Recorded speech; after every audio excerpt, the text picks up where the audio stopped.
So he DM'd me on YouTube and was like, hey, do you want to become a Machinima Respawn director? I looked at your content. I was like, is this fake? Hey, what's going on, guys? It's TBNRFrags, aka Preston here, and I'm doing a vlog for you guys. Basically a 16,000 subscriber vlog, which, you know, I thought would never come this quick. I was on the Machinima Respawn app. I was making 20 fake Facebook accounts to bump my content up to the top. The fear of falling off, the fear of your channel dying, and if you miss a week, you're gone. The PrestonPlayz $30 million scam. It comes from the things that you have some control over and you choose not to take action on them. Anybody who has experience in this world would understand when they see the output. Figure out what it is that you want, why do you want it, and how do you want people to help you get there. So once I found out my younger siblings were also watching the videos, like, there's just no reason for this. 500,000, 1 million, 2 million, no way, 3 million, 5 million.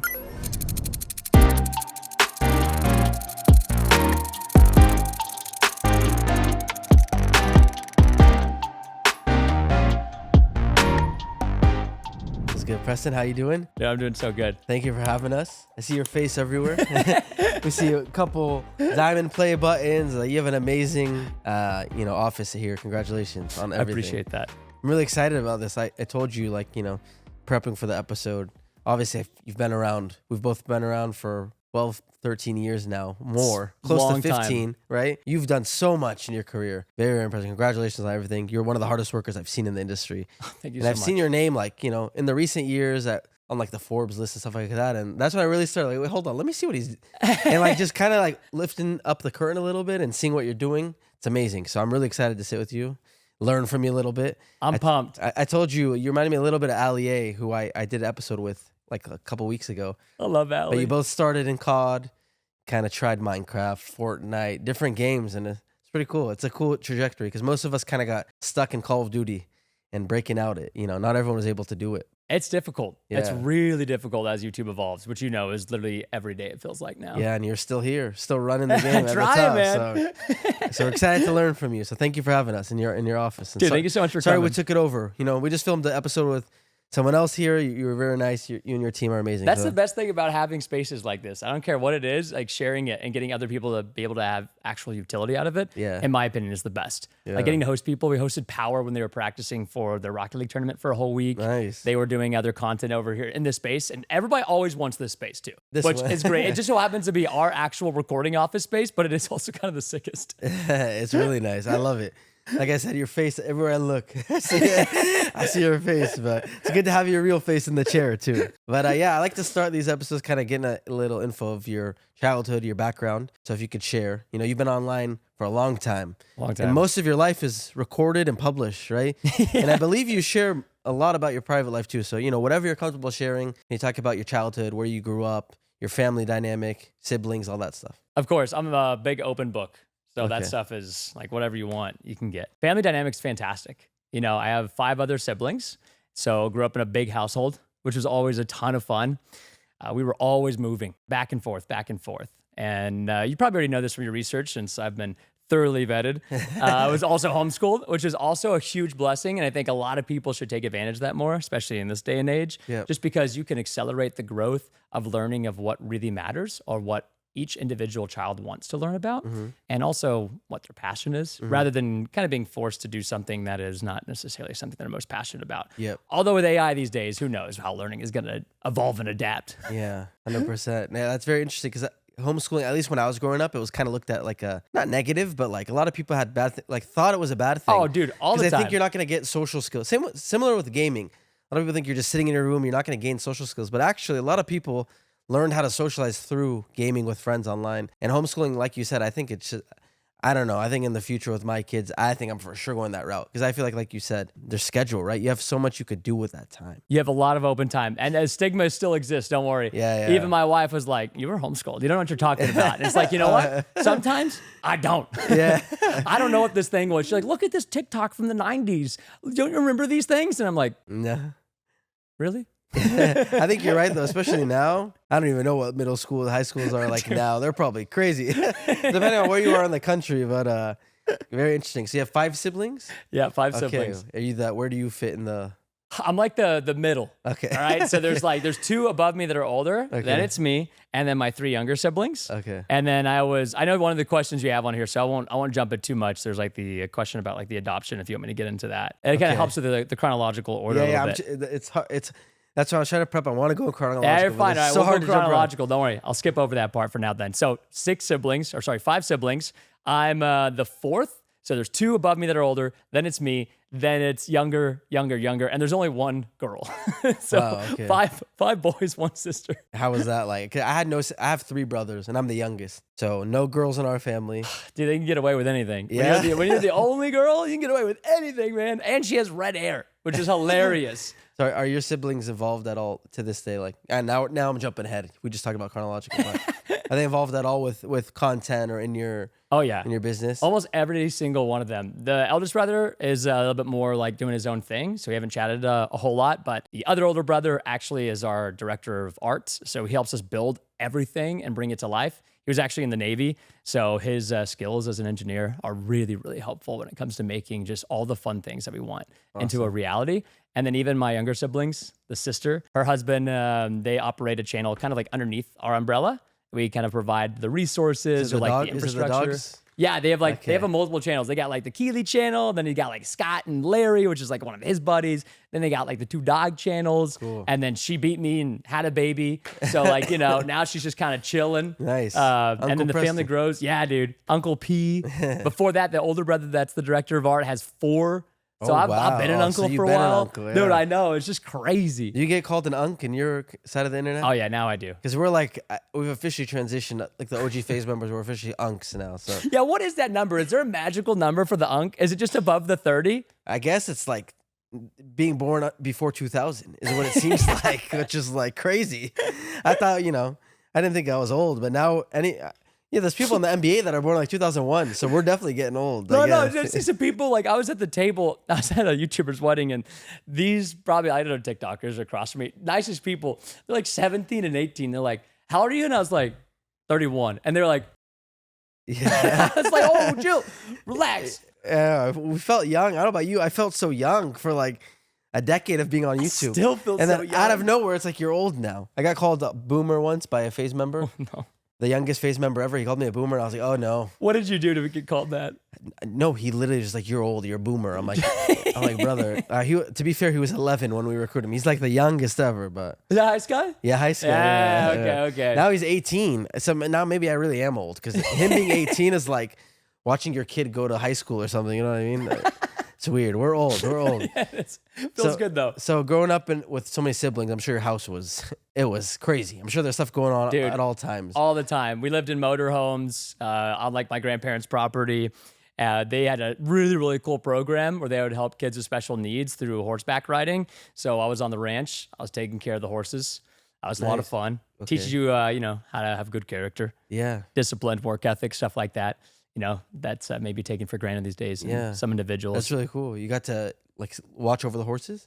Oh yeah, I mean I just watch, but like go feed them, go take them out to walk, take them out to run. When you're picking up the hooves and you're like picking out all the cud, and then you're putting taking the horseshoe off, putting it back on. Wow, you learned all that. Oh yeah, it was a blast. To this day, do you have like farmland? Do you have No, horses? I actually am a city boy. I'm a city boy. So you're not gonna go back? It's not in the plans. It's not in the plans. No, it's not in the plans. I look at it's great. Go out and there visit, but it's like I want to live in the city and then maybe go visit the country. Yeah. But there's a lot of great things about it. Nothing like having great air quality and just like open fields. Yeah. When you just want to really relax. Yeah. She said it was in what was it, a motorhome?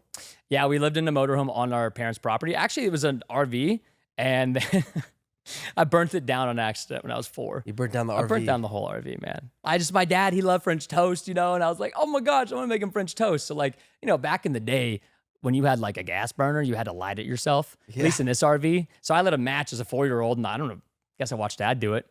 I lit it, great. The whole RV burnt down. And then I just threw it away in the trash. My 4-year-old Preston was a little smooth brained. Yeah, I mean, you're 4. Bringing dad the French toast up at like the main house where my grandparents lived, and then they're like, "What is all that light?" Oh no! And then they're like, "Why is the RV on fire?" Oh no! I was like, Thankfully, no one got hurt. No, nobody got hurt. Oh my gosh! Just a great story. I forget about that one sometimes. You mentioned that was a program with the horses to help kids with special needs. Was there someone? Is there someone in your family or? No, it's actually just something that I guess my grandfather and grandmother at the time were feeling really compelled to do. They did it on their property. Yeah. Amazing. Yeah. So they were always big into ministry, and faith is huge in our family. I know it's Yeah. big in your family too. Yeah, yeah. And so there's just something I felt really called to do. That's They were really like, cool. cool, let's use what we love to do when it comes to the ranch and having livestock, and how can we use it for a positive impact? That's amazing. So it was a That's big awesome. inspiration growing up. Yeah, I mean, that makes sense. Seeing what you did in your career, raising money many times and doing charitable stuff. I think the roots came from your grandparents and your parents. Everything also. does. If you have good parents or grandparents, or even like a mentor or older sibling, cousin, you name it, you have such a big advantage in this day and age. It's unreal. Yeah, I think to your point, even a mentor for people that don't, like, it's so important to find somebody you can lean on to get advice in life. Because I mean, for myself, I mean, thankfully I have a great family too, but there's things, my dad came to this country in his mid-20s, so like there's things in business and stuff he can't help me out with. We're going through all these things and building FaZe and stuff. You realize later, like, oh, you need guidance. You need it, especially as a young kid. So Oh yeah. it's really great. I know you've volunteered. We're just talking about like church and stuff too, to give your time to people that need it. So that's really cool. So outside of your childhood, a lot hectic on the ranch. You're homeschooled, so Yeah, you had a and little that's free not at the time. beginning. Then also, I mean, I'll go and mention this. We shared homes with families too. Yeah, I didn't have enough money. Megan's meat, so splitting Really? the house was That cheaper. was all in Texas. Yeah, all in Texas, all in actually Weatherford, Texas, if you're familiar with that. Okay. Well, we split a house with like another family, and Oh. there was like all 5 of us living in one bedroom. It's great. Are you still have ties to that family? You still talk to them, or Oh yeah, really? yeah, still talk It's to like them. family now. Yeah, exactly. I mean, Yeah. literally like family. I mean, you That's live cool. together. You're pretty much family at that point. Very interesting. I mean, you already had a big family, but even more siblings. It was so much. So- It was so fun though. That's even cooler to now be here, headquartered in Dallas, be able to after this career, be able to set up here and stay Humbling, in Texas. Yeah, beyond humbling. it's amazing. And I know we'll get to it, but your parents are involved, right? Very involved with your business, they're the which goats. is really cool. I love them so I'm much. excited. I'm excited to get to that. It's so cool. Because again, Stay tuned. Teaser right here. Yeah, Retention. he's the pro, man. That's why we gotta have you here. We need a meeting after this also to get some tips. But outside of living, I guess in the mobile home or trailer, what's RV, motorhome, whatever it's Basically, called. RV, the ones don't move. Motorhome's the ones that you can move. okay. Or you can drive them rather. They got an engine. Living on that property, being homeschooled. Did you play any sports? Yeah, because we moved so much, like that was like 1 year, 1 year, 1 year. Yeah, These yeah. were really small iterations in our lives where we really never stayed static for more than a year in a place. Yeah, I mean, yeah. it was really rare if we lived in the place for more than 2 years. Yeah. Wow. And so whenever we would move to a different place, and like one point in time, there was homeschooled co-ops you could go and attend to, Yeah. take certain curriculums, and then they would have also extracurricular activities like, drama, sports and stuff like that. And Yeah, so yeah. I would try to play sports if they were available, Yeah. but I really stuck with paintball because it was, Paintball, huh? yeah, dude, competitive paintball was like competitive Call of Duty or Counter-Strike. It was so addictive. The adrenaline, that was my jam. So you've always been into the shooter games and Oh yeah, dude. Novelty, 100%. Anything that paintball gets hurts. the adrenaline. Paintball hurts, man. I loved it, dude. As a 12-year-old, that was See? my jam. You're a Texas kid. I guess in California we're a little softer. I went paintballing. I was like, oh man, I like that feeling. I wish I was, man. All the great teams played out there. San Diego Dynasty, Sacramento Excessive. These were like OG you know that pro paintball paintball team? teams. Yes, dude. There's somebody out there that's watching this. I know. It's like this many people. I know that feeling though, because that's how the original Call of Duty scene was. Like those people that are a part of those niche communities, like that's special. So you're into paintball, okay? Did you other hobbies? Obviously, gaming came at some point. Oh, yeah. When you throughout this stage, were you gaming the whole time, or you and your siblings? Nonstop, dude. Nonstop. Siblings too. Yeah. Once we got the Sega Genesis, I don't know. I was like maybe 3 or 4 years old. Mom got the Sega Genesis, and that was it. Yeah.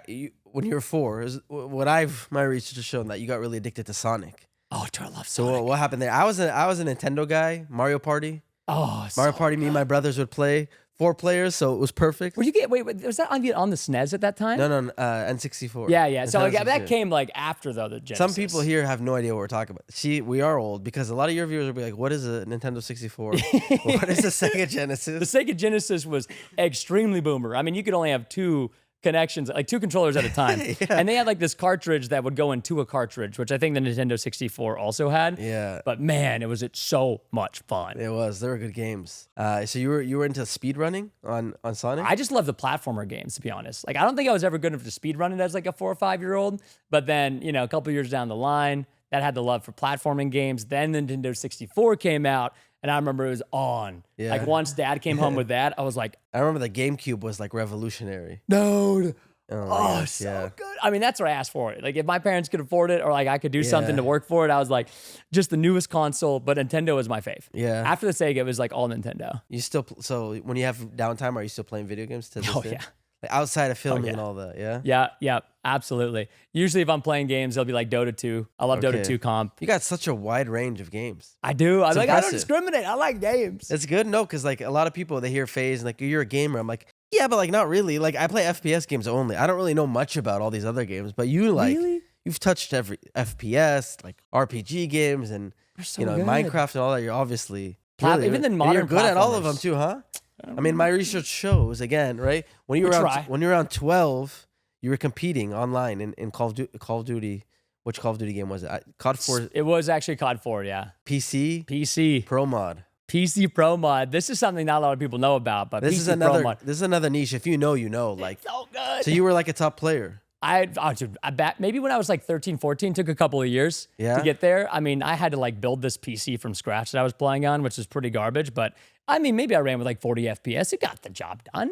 Yeah, but what was your name back then? Oh man, okay. The first name, it was Paintball, and I did not have a very deep voice, so you know what online chat was like. It was like Squeaker.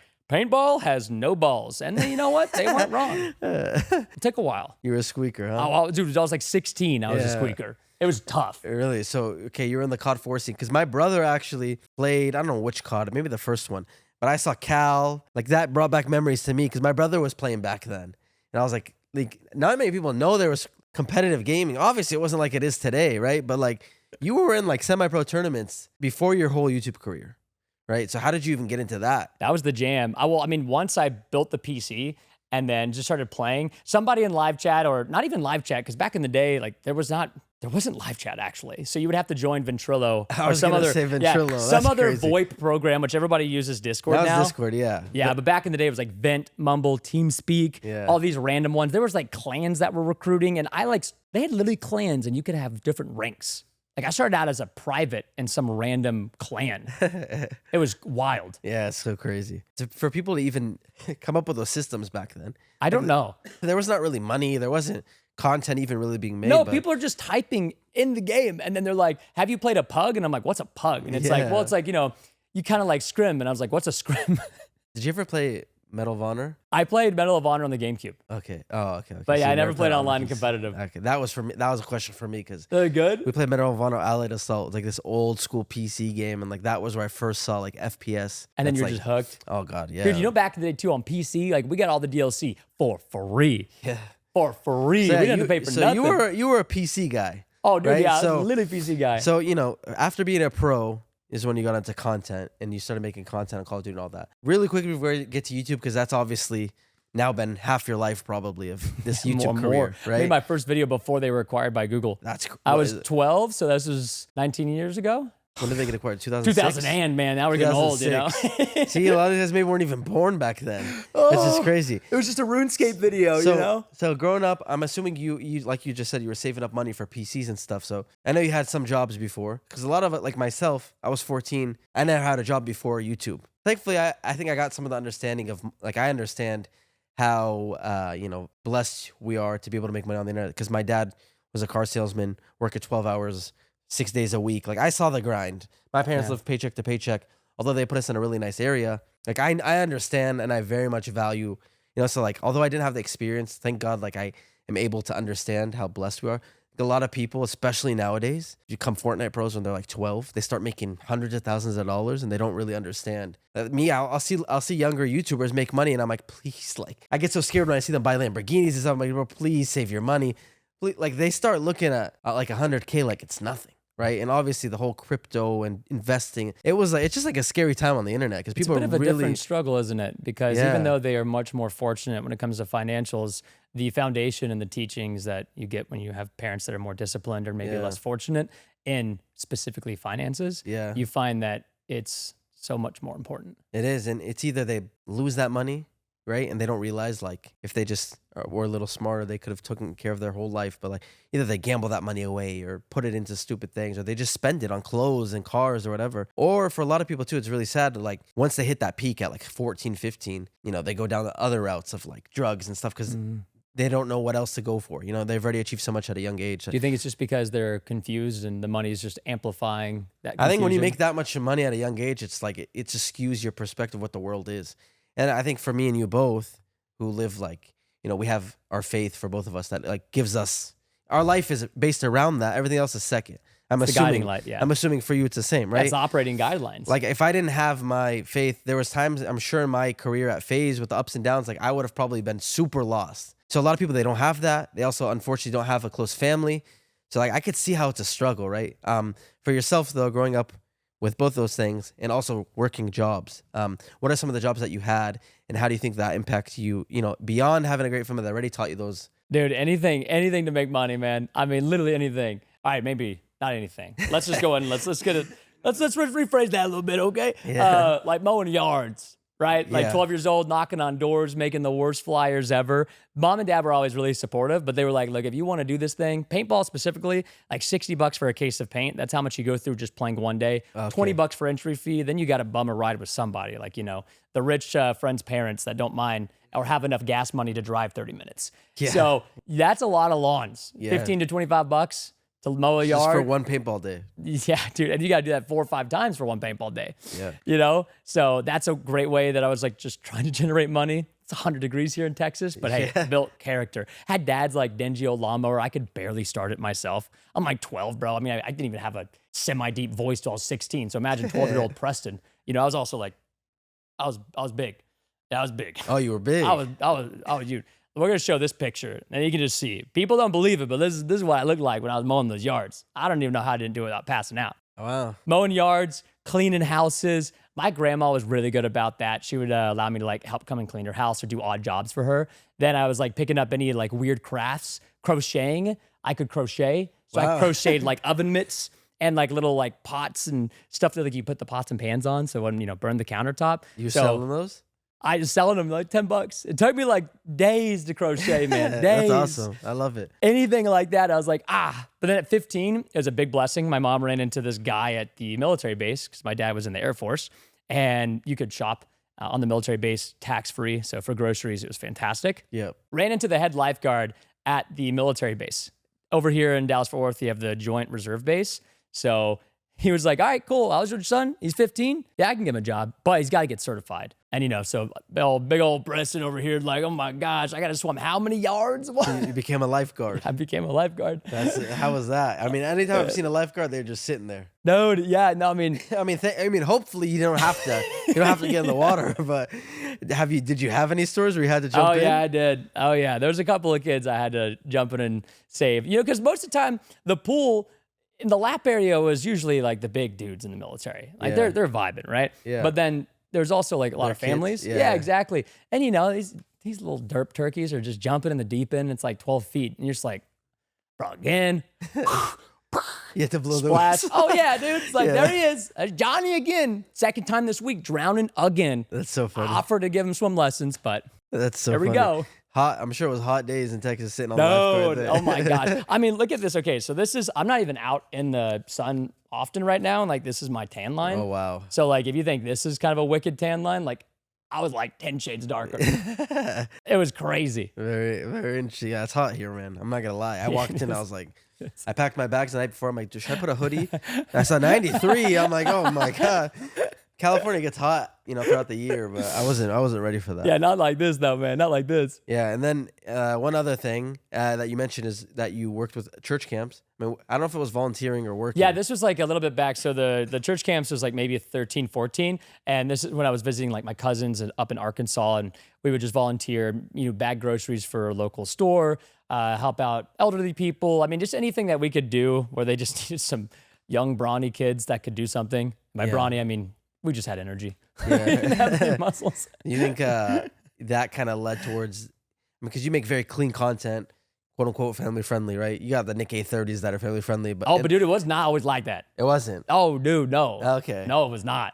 I was I mean, I was a little wicked, bro. When you start on Call of Duty, it's kind of hard to do that. By the way, shout out Nick A30, but like Nick A30, if you go back and look at old clips of Nick A30, he wasn't family friendly either. So it's like when you're playing Call of Duty, especially in that era, it was hard to be clean back then. Well, it's because like you get away from, you get around other people. You know, you really are the 5 people you surround yourselves with. You know, and so like you might have these awesome new 5 friends that are really fun. You're having a blast, but maybe they're not the greatest influences, or you all just kind of forget a little bit more about, okay, you know, maybe who's watching the content, and also, do I need to be saying the things I'm saying to be entertaining, and is it necessary? Because if you can have your cake and eat it too, I mean, why not? So once I found out my younger siblings were also watching the videos, I was like, oh, okay, like there's just no reason for this. I agree. It's just unfortunately, like for myself, there was a period of time where literally the same thing. I didn't even realize. I'm not blaming the people that I would play with, but I realized how much they cussed.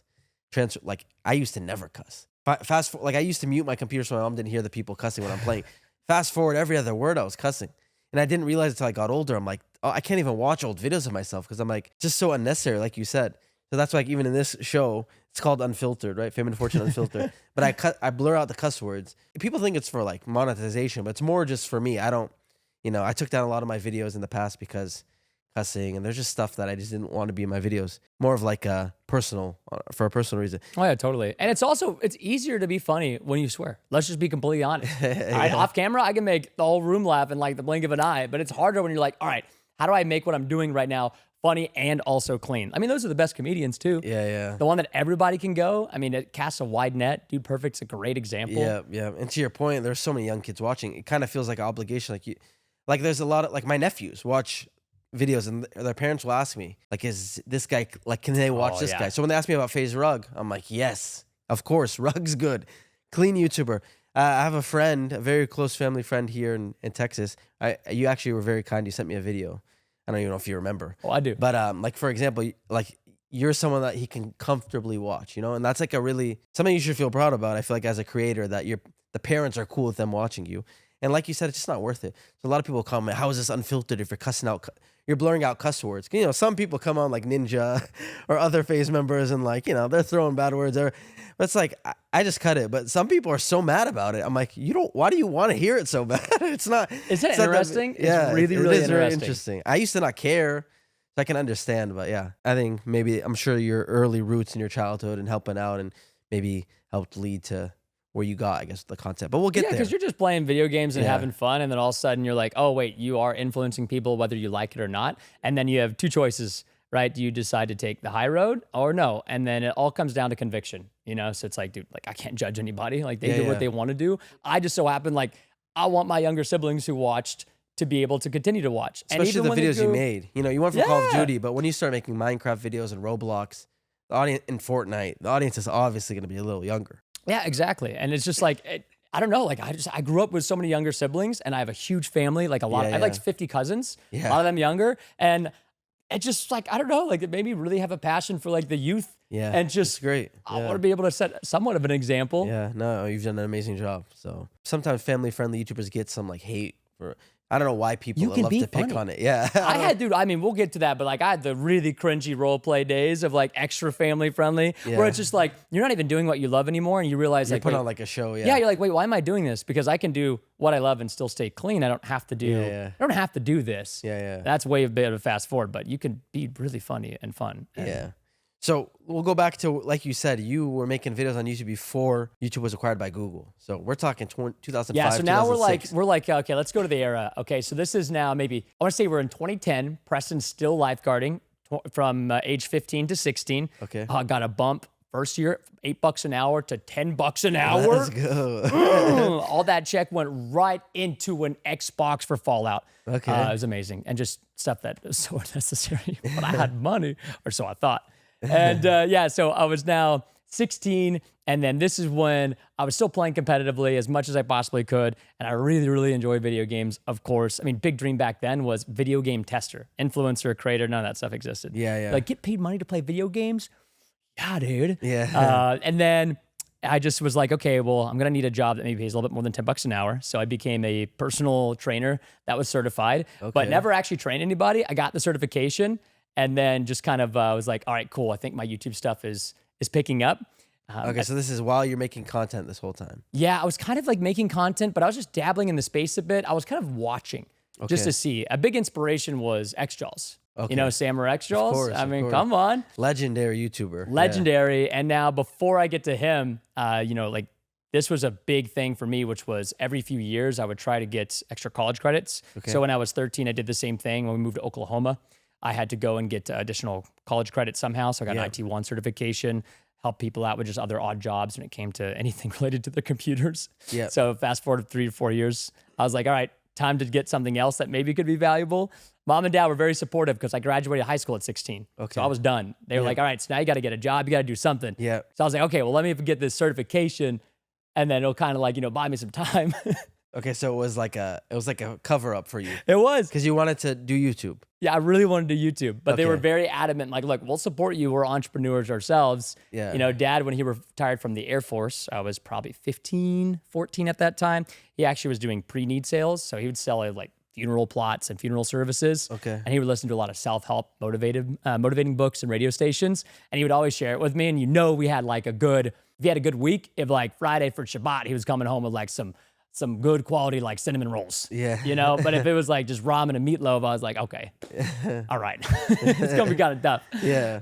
But yeah, I was just starting YouTube and Twitch at that time because actually people don't know this. Like I started off on Twitch. I was surprised when I was looking at the research. I'm like, okay, so you were streaming early. Like, was it Justin TV when you streamed, or was it Twitch? Oh yeah, no, it was technically they had both at the same time, Okay. but JTV, Justin TV, which was like for real life streaming, was still very around and Yeah. popular. Twitch was like kind of like a brand new test extension of just like, you know, maybe gamers will like this. Yeah, yeah. So you're streaming early before content, and when I also saw that you were into RuneScape before Call of Duty even. So you watched a lot of RuneScape. By the way, you watching the RuneScape videos in 2006, like probably as small as the gaming community could have been on YouTube. You were there. It seems like So small, you were dude. at the very, very, very beginning. You remember Zezima? Yeah. Tommy just mentioned him. I don't know who he is, but Face Temper, he just mentioned Zezima. He had the first 99s. This is an MMORPG.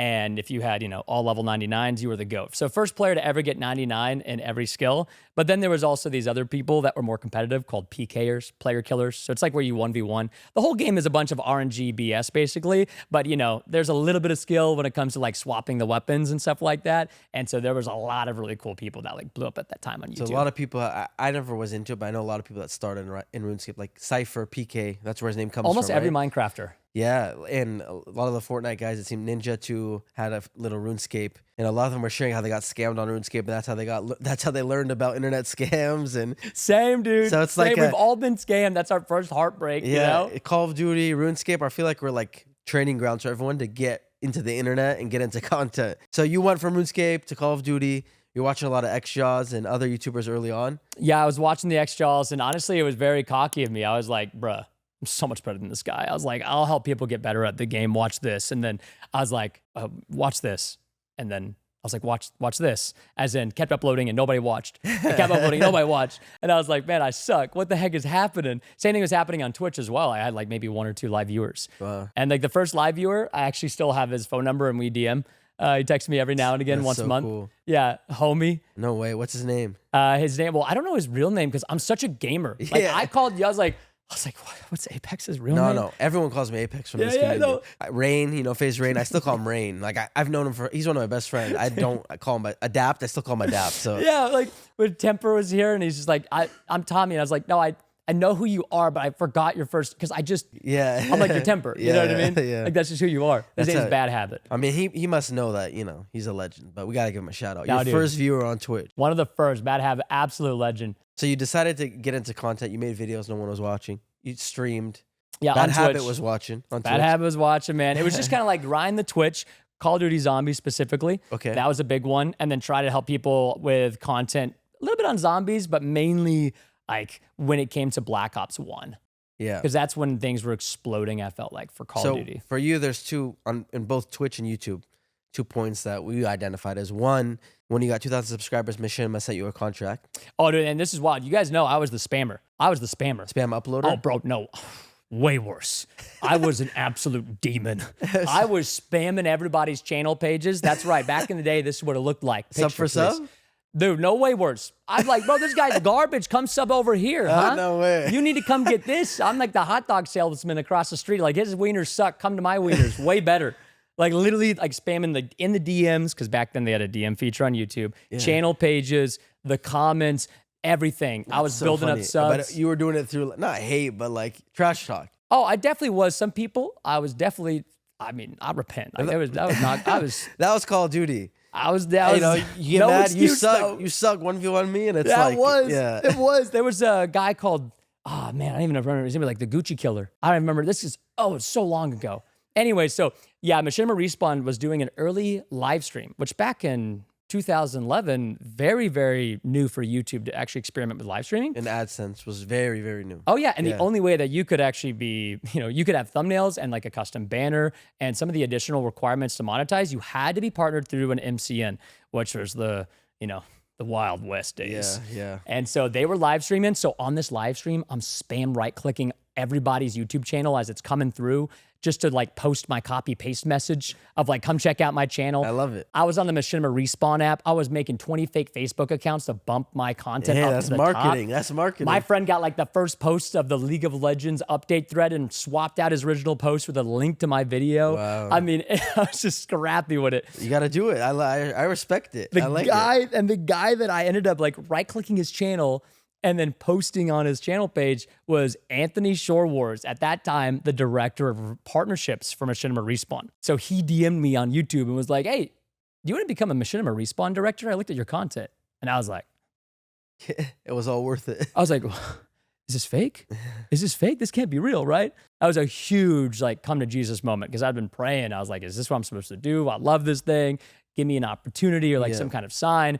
And then that hit. And so that was massive. Yeah. And I got on the perpetuity contract for life. Did you? Oh, yeah. Oh, really? How'd you get out of that? I signed at 17, so. Thank God. It's so crazy. They had these 4 life contracts. But he was such a nice guy. And it wasn't just, okay, now you get to be partnered. You get to actually upload a weekly series on Machinima Respawn. Oh, you were uploading to Machinima. Yeah, I got to be a partner, because Machinima had all these different channels. Respawn was for FPS content. Yeah. And to be a director means you got to upload a show weekly on their channel. That's awesome. Back then, YouTube was so small. Huge, yeah. Dude, yeah, just your video on somebody's channel with a collab was just juice for your channel. That's how YouTube worked. There was like community channels. There's a few big, especially in Call of Duty. Machinima was one of the major ones. There's a few big community channels. If your video gets up there, it's like you made it. It was massive. So that's great. I remember being signed to Machinima as well. Not a director, but I remember to this day the people that signed me. FaZe, I'm sure you know FaZe for sure. FaZe was running YouTube gaming for a bunch of years. He basically was one of the guys that built YouTube gaming. Now he works in crypto, but I'll never forget. He's one of the guys that signed me, and Rishi, who worked at Twitter. You know Rishi too? Oh, yeah. You got to know these names. Those guys. He's helped me get a lot of Twitter handles. I love this guy. Yeah, right? I messaged him recently. I don't know. He just left Twitter, but it's not as easy as it used to be back in the day. I messaged him recently. He's like, yeah, Twitter charges now $10K. Yeah, right? Like $10,000 for a Twitter handle? Like sure. I'm not Mr. Beast, brother. But it's really cool. They were good times. So you got that contract early on. When money starts coming in, everything changes. And we'll get to what happened there, but really fast. Before that, when you're streaming, I heard that you raised in donations, because when you stream on Twitch, people donate. I don't think there was probably a sub button back then, for sure not. No. But you got about $300 in donations. You bought a HD TV, and you moved on to HD. So what was that like? Yeah, so this was because it's difficult to explain, but whenever started the live stream, you had like this weird little donate button. The HTML was awful. Yeah. I was on a lot. I started streaming on a laptop. Like that was my best piece of hardware. Yeah. So I'm playing Call of Duty and streaming from the same laptop, which was ridiculous looking. I was wearing a shirt that said, "I wish I was rich instead of good looking." Just hilarious. Because I wasn't good looking either.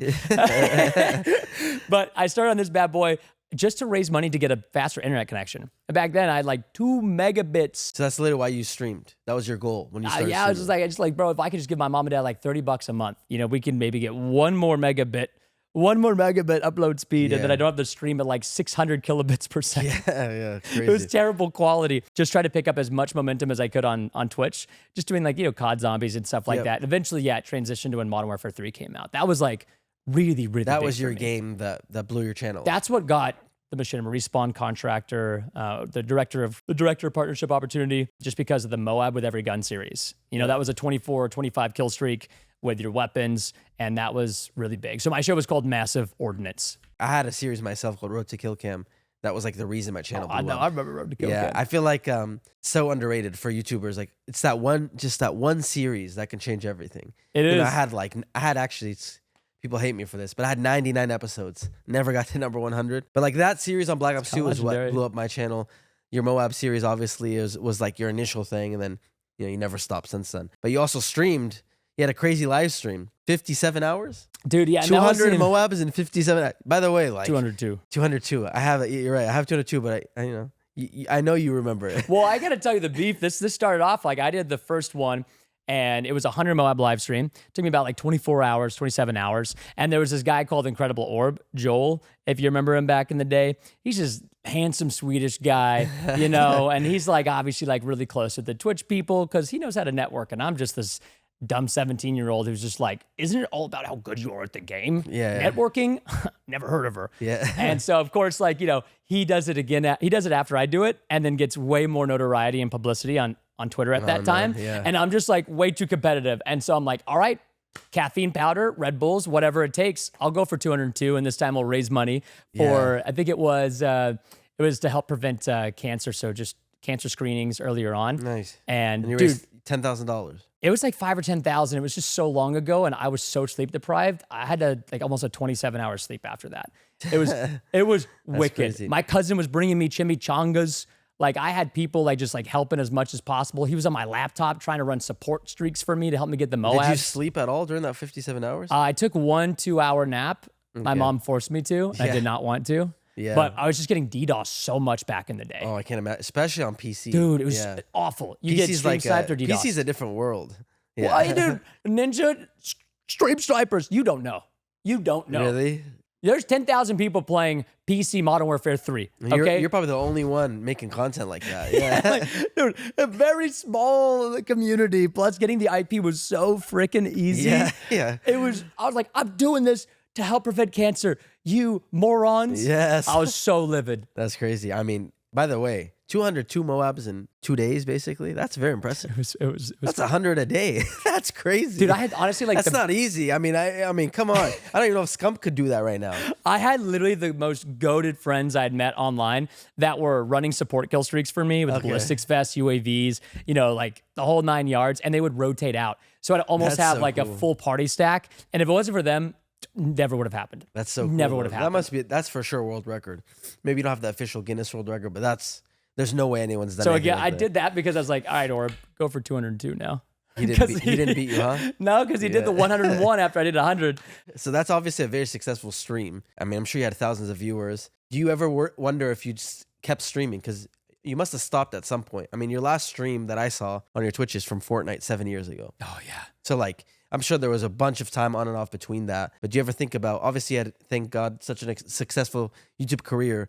But now with how big streaming is, now it seems like streaming is the thing, right? But It's really interesting, isn't do you it? ever think about a second career you could have had as a streamer? I just really I loved making videos, to be honest. Yeah. I really like live streaming too because the engagement is so natural and it's immediate. It was a blast. I remember getting to raid Nate Shot when I had like 1,500 live viewers, and I was like, go raid the Nate Shot guy. He's got like 300. Wow. He's pretty cool. Now freaking Nate Shot's just a legend. Yeah, that's really cool. It was so much fun, but I really got into live Content. commentaries. Yeah, Yep. and back in the day, doing a live commentary was like, whoa.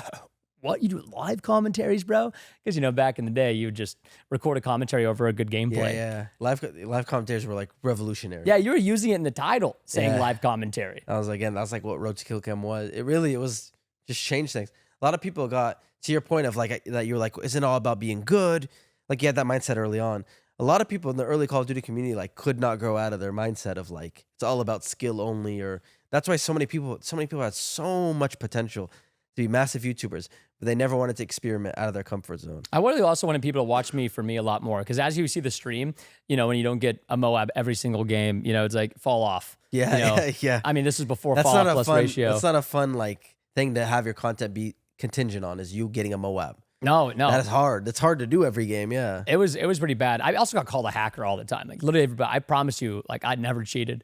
I wanted to. I did not cheat. Sometimes I'd be very frustrated, but never cheated. And it was just like, man, like I want to do something that's a little bit more exciting and I could put more of my own personality into. Yeah. And so that's when I was like, let me consume a bunch of other content creators' content, which at that time was PewDiePie and Tobuscus. I really loved their style of commentary and was like, how do I devour this and emulate it? Turn it into my own style. You know, looking at your thing, I thought you had 3 channels, and I kept opening them away. You have 5 channels? So now you're at like 5 channels, but early on, I think you opened your second one back then too. Yeah, it was just that one? TBNRFrags was like the main one where it was just Call of Duty. Yeah. Exactly. And I tried like just a tiny bit of variety content. Like there's some older vlogs, like when we had like a family move in with us that we were helping out. Like I was like vlogging like the experience and other just random stuff back in the day. But the big moment was when I opened up the variety gaming channel, PrestonPlayz, which PrestonPlayz with an S was taken, which is why it was a Z. And now I see so many users with Z at the end, and I'm like, hey. So that you did that during your Call of Duty peak. You started making, what was it at the time? Was it Minecraft right away? No, actually, I was doing like a Call of Duty video a day that, of course, like I was just doing everything for it. And then I was trying to like stream, and then I would take breaks and I would film 4 videos and upload 4 a day on the second channel. Wow. So it was like, are these edited or are they just live commentary? What I would do is like, I was like, well, I'm not a talented editor and I didn't really have any interest. So I was really training myself to cut out all of the transitional words, the and but as much as possible. So I could just do a raw recorded commentary and then post the thing. And if I didn't like maybe the first 10 minutes, I would just delete it and start over again. Yeah. That was the way that I was able to produce so much more content. Yeah. I mean, live commentaries were kind of a hack at the time too, because it was so easy back then. Yeah, but I was not even doing like the clip cutting. I was just doing live commentary, talk like this the entire time and don't stop. Then why edit? Yeah. Why even need to edit then? No, that's the best formula to have. And so when I started this PrestonPlayz channel, and I just remember everybody was like, oh God, please don't make it Minecraft. And I was like, don't worry guys, it'll never be only Minecraft. That's the thing also, because people don't, like, again, the Call of Duty community specifically is very hardcore. Like, they don't want to see anything else. I don't want to see anything. No. Like when we started vlogging, people hated it. Don't go vlog. Call of Duty. Go back to Call of Duty. And it's like, you need to like experiment a little bit. So to jump from that to Minecraft, again, Minecraft has been a game that actually, surprisingly, a lot of COD YouTubers were able to. Even Optic did it for some point. Ali A, like we mentioned, is one that also was able to do it. But you said you graduated at 16. You must have been making good money by this point. After your Moab series, you got around 100,000 subscribers. Yeah, right? I think I was making maybe $1,500. I think I made I made $1,000 off that 57-hour live stream from like Twitch AdSense.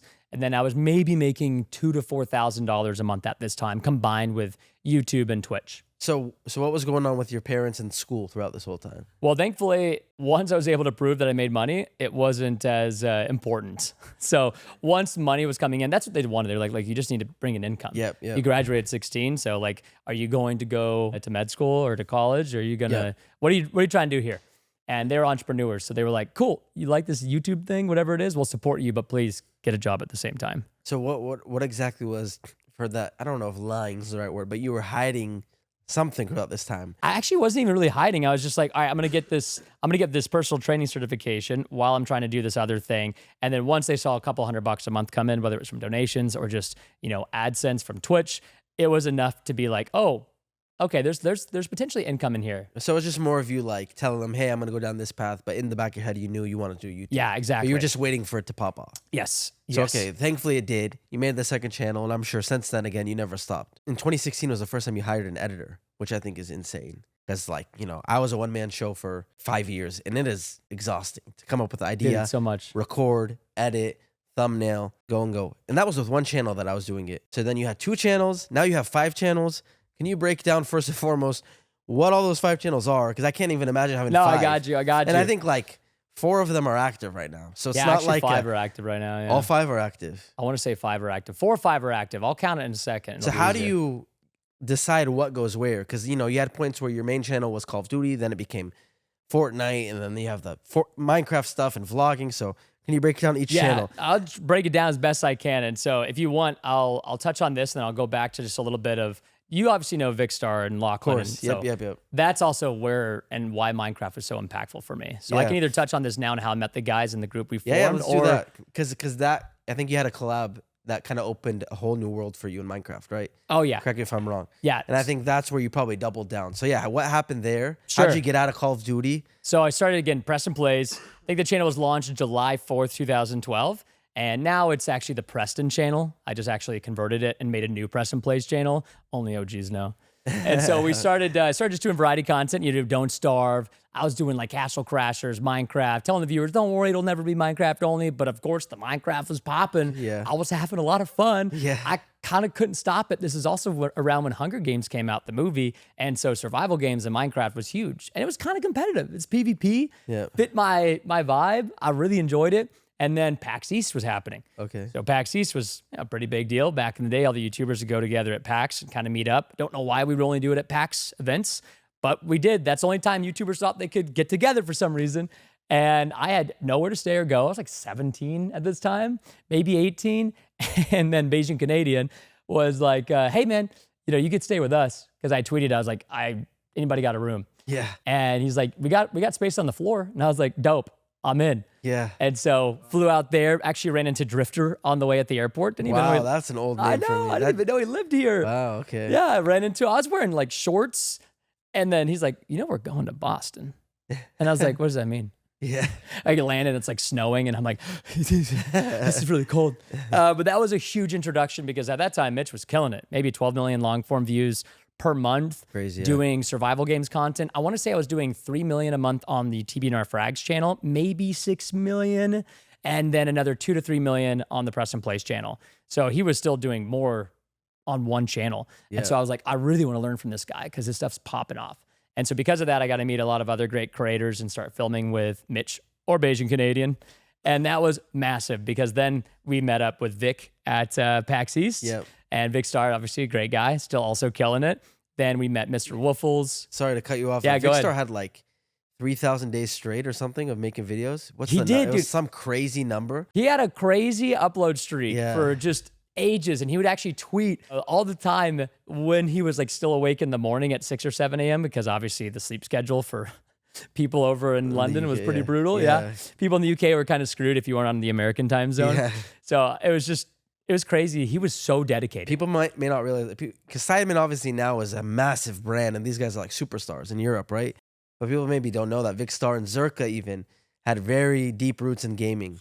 I mean, Deep, man. Vicstar has been all around. It's crazy. 'Cause Even whenever Warzone. COD He was even like winning Warzone tournaments. Yeah. He was grinding it. He was Yeah, grinding. yeah. And one day he was like, I'm going to chill now. Yeah, He's like, right? I put in the time. Yeah, yeah. He's still grinding, but just not the daily videos. Yeah, right? definitely in a different way. So that's a great group to become. To your point earlier of like you're the product of the people you surround yourself with. Yeah. What a great group to not only hang out with in the hotel, but to start making content with. Like, Dude, it was crazy because it was just like slowly racking up. And a lot of it was through Minecraft and through these events at PAX is where we would meet. And then slowly we just realized like we kind of all make pretty good videos together. Like, and I was like, let's put a name on it, you know? And I was like, what do you guys think about the pack? Yeah. And this was like ahead of the time because this is like right after Team Crafted had their big falling out. And so they had a big falling out and I was like, perfect, dude. All right, Mitch, Jerome, Mr. Woofles, Lachlan, Vicstar, come here. When we started filming with Lachlan, his name was Craft Battle Duty back in the no day. way that was his name. That's Craft crazy. Battle Duty. Now he has a Fortnite skin. Because Minecraft for Craft, Battle for Battlefield, and then Call of Duty for Duty. That's so funny. It was absolutely Craft Battle hilarious. Duty. Yeah, What we a met name. him on like a Pixelmon like SMP server with a bunch of other great guys that were actually, I'm going to their wedding later this year. Wow. So just some great relationships. But that was huge because I don't think I would have ever understood like what collaborating was like with other content creators and Yeah, yeah. you know being on the come up of a big game like this. And even when Fortnite started to explode, Lachlan and I started filming together. Yep, He was great at pivoting when Pokemon Go came out. Mm. So when Fortnite was coming out, we were like, we just got paid to play this game, but I think it's going to be huge. Yeah. Like, let's double down. Yeah, yeah. Ali same, right? He had a huge Pokemon. That's all I'm thinking of again. You guys are so similar, but Pokemon, he went to Fortnite. Kind of being able to get the right game at the right time, it's such a big thing. And when you have friends that are also massive YouTubers and you make fun content together, it's the best formula. It's literally the best thing. So you have, across those 5 channels, 60 million subscribers. You mentioned PrestonPlayz, which is now Preston. Then now there's another PrestonPlayz. It's like, it's always going to be the founding channel. So I'm always going to come back to it at certain points in time. It's just, hey, we never stop. We just pause. Okay? Yeah, okay. But the main one is Preston, which is like the original PrestonPlayz channel. At 7 million subscribers, I was like, I'm just going to make it IRL. Yeah. I was like, let's just make that jump, baby. That's like Mr. Beast style videos, right? Yeah, and it was like at the beginning, maybe the middle of 2018. Okay. I was like, I think I've got enough of a personality at this point. Let's just try it out. My mom was like, you have 7 million subscribers. You want to do this now? And I was like, yeah. So that's Preston. Then there was PrestonPlayz, which I started so I was basically doing Minecraft on 2 channels at that point. Yeah. I had 2 PrestonPlayz channels, and one of them was just Pocket Edition, Bedrock, after it was acquired by, Microsoft. And then the other one was Java. So I was like, well, I don't really need 2 at this point. Like, I'm just going to make this one, real life content. And then the other one can just keep being Minecraft videos. And then there was still TBNRFrags at that time, which was Fortnite. So that's like 3. Then we made Preston Roblox, which is now Preston Games. Yeah. So then there's Preston Reacts. And that was like not until 2021. So those are the 5 channels I still upload on regularly, at least once a week. That is amazing. And, anyone can imagine how much work that takes, but especially as another creator, like I can't imagine how big your team is. So you didn't have an editor until 2016. What is your team now? I mean, you must have dozens of people, right? Well, I mean, dude, like we skipped a little bit, but in 2016, it was my mom and dad who were gracious enough to come and help me out because I needed a lot of help. So what did they do originally? So mom came on and she was like, look, I need to help clean things up. There's no operations. Yeah. Are you even paying your taxes? There was a lot of things that were messy. And you said earlier she's an entrepreneur herself, so she has a background in business. Yes, she managed like the southwestern region for AT&T. I think it was Southwestern Bell back then, as it was called, before it was purchased by AT&T, or they had their merger and acquisition. And then she was doing investment real estate, great. which I was also really interested in if I ever got money one day. And thankfully I got blessed enough. So she came on at the beginning to basically be like CEO essentially. Okay. And was just helping clean stuff up so I could focus on creating the content at the same time. Amazing. Yeah. I mean, who do you trust more than your mom? There's nothing better. My mom helped me too. I mean, mom kind of like taxes and stuff too. I'm like, Mom, can you just figure it out? And there she was did so what she many of could. those. Man, mom was like, I don't know what to do, but I'm going to go ask people. Yeah, moms just figure it out. They're like, she's like, I don't freaking know. We didn't grow up with this. Yeah. Yeah. We'll figure it out somehow. And so that's she what was she's like doing. the CEO mom. Oh, yeah. And then your dad came in as like the COO, right? Dad just came in. I love Dad. Dad just really the greatest guy. He says whatever's on his mind. I remember him telling, Too. Yeah. I just remember being at a garage sale when I was 7, and then Dad was like talking to the lady, and he was like, congratulations, on the pregnancy. And she's like, no, I'm not pregnant. Oh, no. Oh, no. That stuck with me forever. Yeah. So I love, Dad. Oh, he's such a goat, man. Oh, he taught me so much. But he would really just help fill in anywhere he could. That's awesome. If it was like, man, get the car serviced, go over here, help open up a bank account. Help me move overnight, 24-hour days, you name it. Like he was just the greatest support that you could ever ask for. Amazing. And mom was spearheading a lot of the things, like helping out with the financials and bank accounts, what to do with the money, and how to maintain operations and organization back in the day. And this was only when there was 2 channels. So it was only TBNRFrags and PrestonPlayz. And PrestonPlayz back then. If you've been following me this year, you've seen me recording my 20 questions videos, podcast, my secret gaming channel. Nobody should talk about it. FaZe has been rebooting. We have meetings with that, a lot of other things. To do all of that and still eat in a nutritious way, Factor Meals has been a massive help. They arrive fresh and ready to eat. Just takes 2 minutes to warm them up, and a wide variety of different options keeps you good for the whole week. With 45 weekly menu options, you can pick gourmet meals that fit your goals. When I ordered my list of meals, I couldn't believe the options that there were. Those options rotate every week. Like I said, 45 weekly menu options. So without a doubt, you'll be able to set up your whole week with different meals and different variety. Choose from Calorie Smart, Protein Plus, vegetarian, keto, and more. And if you're like me, who only eats halal meat, for example, or kosher, or you have dietary restrictions, they have all types of options for anybody out there. Get started today at factormeals.com/FazeApex50off. Use code FazeApex50off to get 50% off and free shipping on your order today. That's code FazeApex50off at factormeals.com/FazeApex50off. So did you ever clash with them around budgets and your mom's, did you have to hey mom, can I transfer some of this money in my bank? Was it ever like that, or was it all? No, because I was pretty good. Mom actually helped me buy my first condo when I was like 18 or 19. Nice. And she was like, you're going to come over here because my office is near here and it's a great investment. So, we're going to just do this. And I was like, okay, cool, whatever. Sounds good to me. So they were really, really helpful early on in knowing where to put the money. Because even if they were like, well, we don't know necessarily where to park it, but I have been doing this investment real estate stuff for a while, and I'm telling you, it's pretty good. So that was a huge benefit. But the going back to the question you had about the 2 channels and what that looked like, because I went really sidetracked. The editor in 2016 was a really big deal. There was no playbook for editing, Yeah. nor was it common to request an editor. Yeah. So it was kind of tough, to be honest. You know, I mean, I think the first interview I had with this guy, I don't it know, was I'm in like, person. yeah, it was in Okay. person. Yeah, I was like, I don't know, it was like 18, 19 at that time. Yeah. Maybe it was like 20. I don't even remember. I just remember like asking him, like, so do you like anime? You know, like I did not ask. How do you interview? Yeah, how do you interview an editor? I think I remember giving him like a test edit, and he just made it funnier, which is all I was looking for. Because I wasn't doing any editing. So I was like, if you can do any form of editing, Better, it's yeah. better than what I'm doing right Yeah. now. I And it takes a couple months to like for you guys to feel each other out when you're recording. You know how he's gonna edit and vice versa. And he was working another job back then. So Okay. he was like, hey, can I come in for like the first 4 hours earlier in the day, go to my other job, then come back later? And I was like, sure, I don't Yeah. care. And I was like, by the way, your first day, I sleep here. I got our office at that time. There was no showers or anything like that. I just had like a mattress I bought off Amazon in the middle of the hallway. So I was like, whenever you go to your office, you'll have to step over me. So you'll wake me up. You won't forget. And he was like, is this like a joke? And I was like, no, seriously, wake me up, please. Very unorthodox. Very editing. much so. Yeah, unorthodox job. He was but like, what do you do to shower? And I was like, I walk to the rec across the street. yeah, you were in grind mode. Yeah, I back was then. like, drive up, baby. I mean, I'm sure everything changed after that first hire and it worked out. yeah. What does it look like now? How many edit? I mean, with 5 channels. I mean, you must have. Dude, I mean, we went through the gamut. You know, we had maybe 25 team members full time in 2022. Then we brought on a VP, and then we scaled almost up to 100 people by the end of 2023. Wow. And then scaled down to about 70, and then slowly, have been really just figuring out, okay, resource allocation and team members, and a lot of learning and a lot of failed experiments as like a leader, but just being a failure as a leader, which is all about learning and growing. And it's sometimes creates very unfair situations for other people, but it's a part of the process, unfortunately.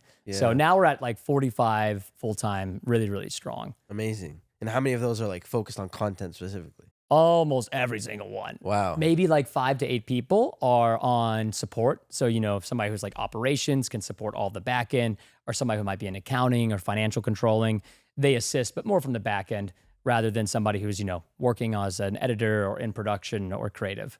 It's I don't know if you've ever done like a kind of behind the scenes of your operation, but I think for your viewers that just want to see the videos every day, some of them may never imagine how big the team has to be for you to put out the content you're putting. And again, only really like anybody who has experience in this world would understand when they see the output, how big that operation is. And like, nowadays it's cool. A lot of YouTubers are going that route of hiring a bunch of people to help. And, in the past it used to be really one-man armies only, so it's cool. It is hard though. Like you said, I'm sure there's a lot of learning experiences where you're overhiring and then you're paying way too much money and then you have to fire, like you said, and it's very unfortunate. I mean, it happened in the esports industry a lot too.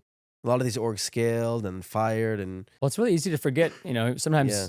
as humans, we're imperfect and we forget what drove us, what were our operating guidelines based on our core values, and how do you apply that? Yeah. Most of the time, you're not thinking about that when you're hiring, especially when you're younger. Yeah. And again, that's not an excuse. It's still a huge failure and learning lesson on my end, but I wish I had established that. So before you ever try to decide to bring on a contractor or a full-time team member, figure out what it is that you want, why do you want it, and how do you want people to help you get there?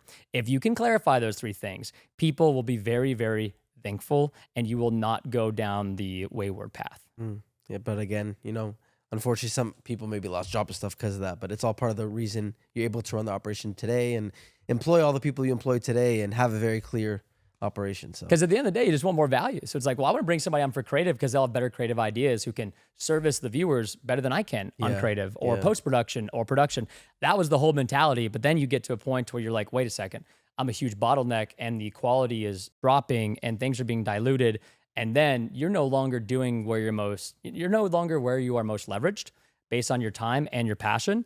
And then you're doing the things that maybe don't really matter the most. Yeah. And then you start feeling like, oh, am I burning out or am I just doing the wrong things? yeah, it's a hard balance, honestly. Even with the small team I have on this show, like it's so hard for me to just like not look at parts of the thumbnails or the script, or like I feel like I have to see everything and go through everything. It's a good thing to be able to get to the point where you make the conscious decision. I'm just gonna step away and let them handle what I brought them here for. But not all creators can do it. Unfortunately, it's a hard. Oh no, I'm still doing thumbnail concepts. I still do. I wrote an entire video early last week till midnight.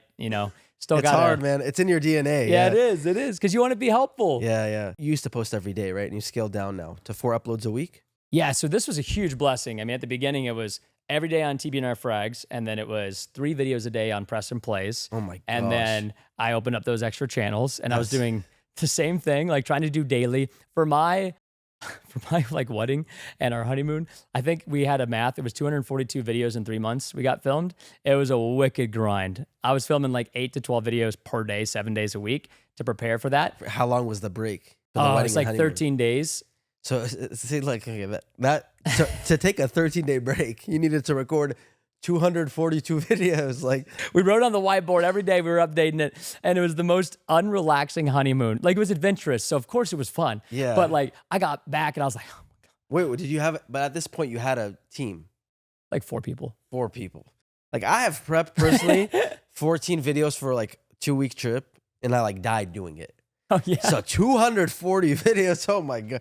That's crazy. That's crazy. Once again, though, like that is exactly why he's Preston, who he is today, and the success you've had is like unparalleled. No one, very few people have that work ethic. So The discipline was. the discipline is, yeah. I tried. I And appreciate to not that. get comfortable, like again, a lot of people get comfortable, and it's like it's easy to kind of stop at some point. But And people also don't get to see the back end because I get comfortable all the time, and that's why things falter. I'm assuming that's why you scaled down to 4 a week. Although you could probably still now you have so many people, you could put out as many as you want, right? Is it for yourself to remain like long term to be able to be consistent? Is that why you scaled down to 4 a week? It really just comes down to what that content really is. And I know that's a really vague and ambiguous response, but it was, there was multiple videos per day. Then it was 1 video per day. Then it was like 4 videos per week. And now some channels operate with once a week, once every other week at like a maximum threshold, or other times maybe we need to have more resources allocated to a different channel.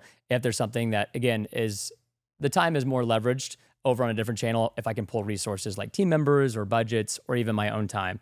So it doesn't have to be as black and white of these channels upload at this exact cadence every single week or day. Yeah. Okay. For me, like it was very hard. I was on like a very fixed schedule in my head. Every day I had to. So you're kind of comfortable with having a fluid schedule at this point. Oh, I used to have I thought I didn't have anxiety, but the one thing I thought I get stepping away from my PC was so brutal. Yeah. I felt like if I did, everything would die. Yeah, yeah. And that's such a farce. Do not let it control you. You want positive emotions to be driving forward your decisions, not negative ones like fear or anxiety or control. Those are the things that are the worst. I'll tell you one thing, like if you can master this, stress does not come from hard work or discipline. It comes from the things that you have some control over and you choose not to take action on them. It's very amazing advice, because I think all the YouTubers I know burnt out and were stressed out because of that exact fear that you mentioned. The fear of falling off, the fear of your channel dying, and if you miss a week, you're gone. It's kind of how the algorithm was back in the day too. You needed to post every day. So it's a little different. We thought. Yeah, right? maybe you're right. Maybe we did. External pressure is crazy. Maybe you're right. Yeah. Social, business, economically. I mean, you better have kids. I Yeah. mean, it's the whole 9 yards. It's Yeah. like, do I really need to do this? In fact, viewership actually only compounded and grew the less I posted. Really? Yes. Very interesting. I think the meta changed, but maybe that's just a way for me to make No, I myself mean, feel better. Maybe you're right.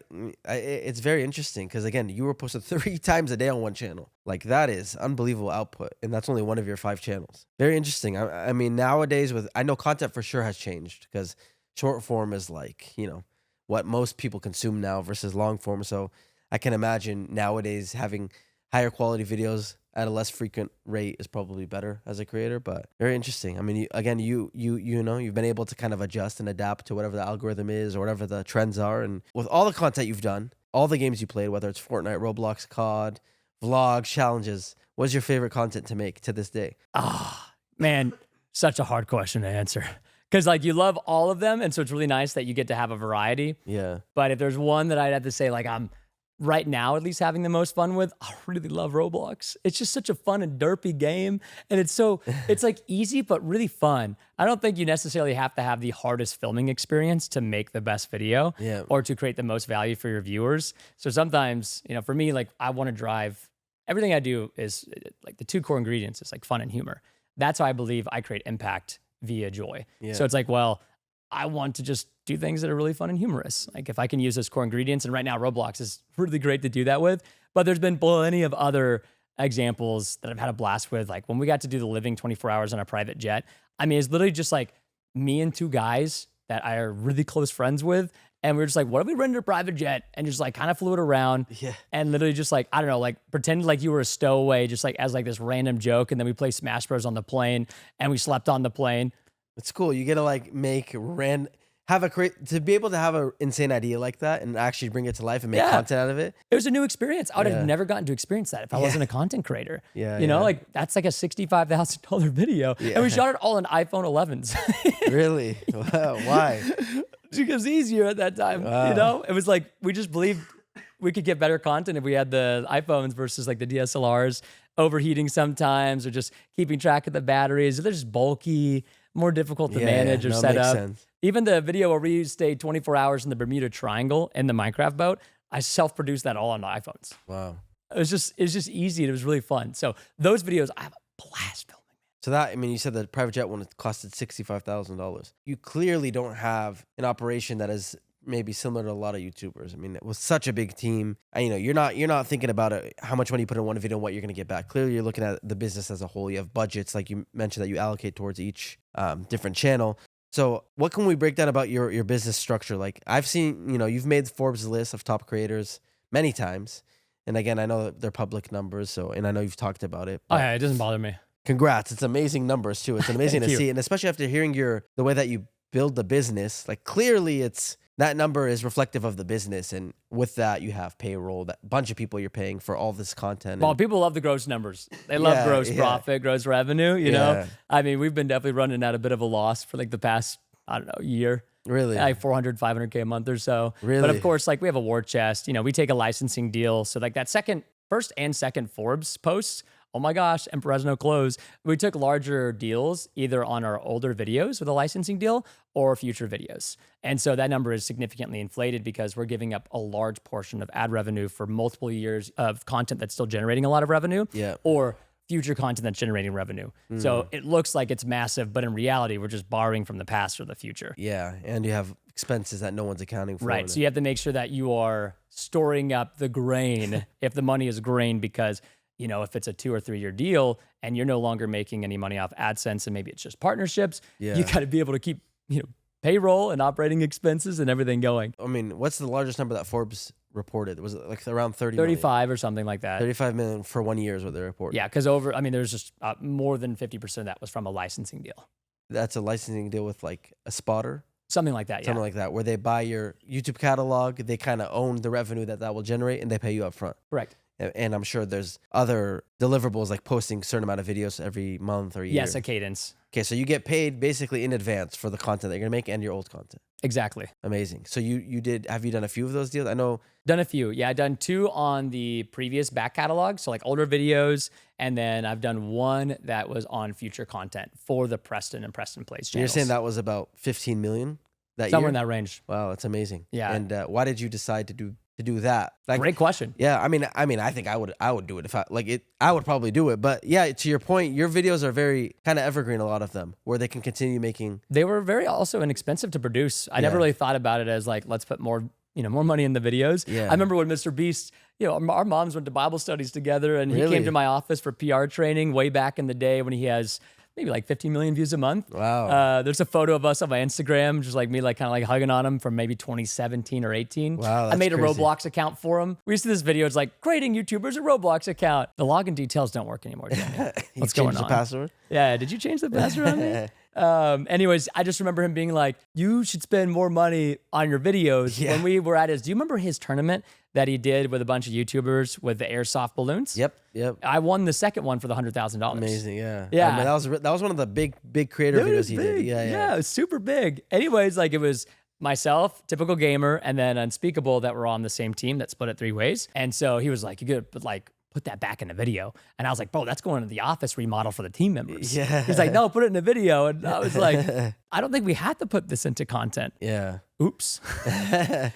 So you sold your catalog. It was to scale. To scale. Yeah. Okay. So it's super upfront and transparent about that. So we created this war chest system and it was like, okay, well, I want to give 10% of the gross, put in a donor advised fund. So that money has to be given to a 501c3, charitable contributions. I think we've donated maybe 500,000 And it's in You're saying 10% of the 15 million or whatever you got paid from yeah, scale. it's a little bit more than that. Okay. So 10% of the gross of that deal went to a donor advised fund. Okay. 40% went to taxes. Yeah. After the 10% though. And Okay. then I took about, I want to say 15% owner's comp. So I took about $1 million for me to put into my own brokerage account. Okay. I read a book and it was like, look, if you worked really hard on something, it's okay taking a little owner's comp for yourself, but everything else went right back in the business.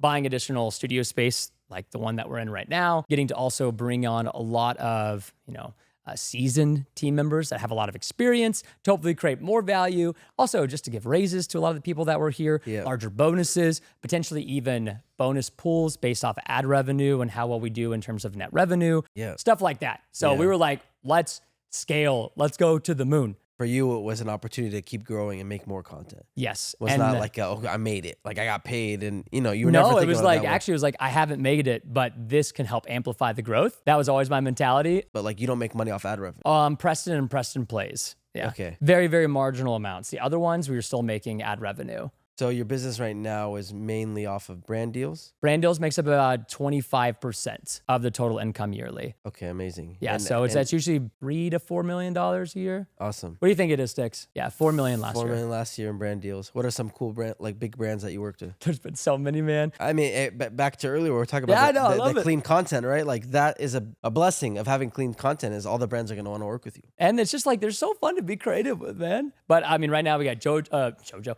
Go Squeeze right now. Freaking love them, by the way. We sent them over like all these videos of me like just drinking it throughout the day, and I didn't even know the team was filming me, and they loved it. And I was like, yeah, it's really nice when you authentically love the partnership. Yeah. These are Zenny glasses, which we have a 3-year partnership with them right now. Awesome. Official glass or eyewear of TBNR. Found out I needed glasses. I had no idea. I went to the optometrist at age 30. I'm 31. Found out I'm basically blind in one eye. I've got amblyopia, lazy eye. This whole time I was like literally kicking ass on Call of Duty, taking names. And I'm like, dude, what happened if I would have had glasses?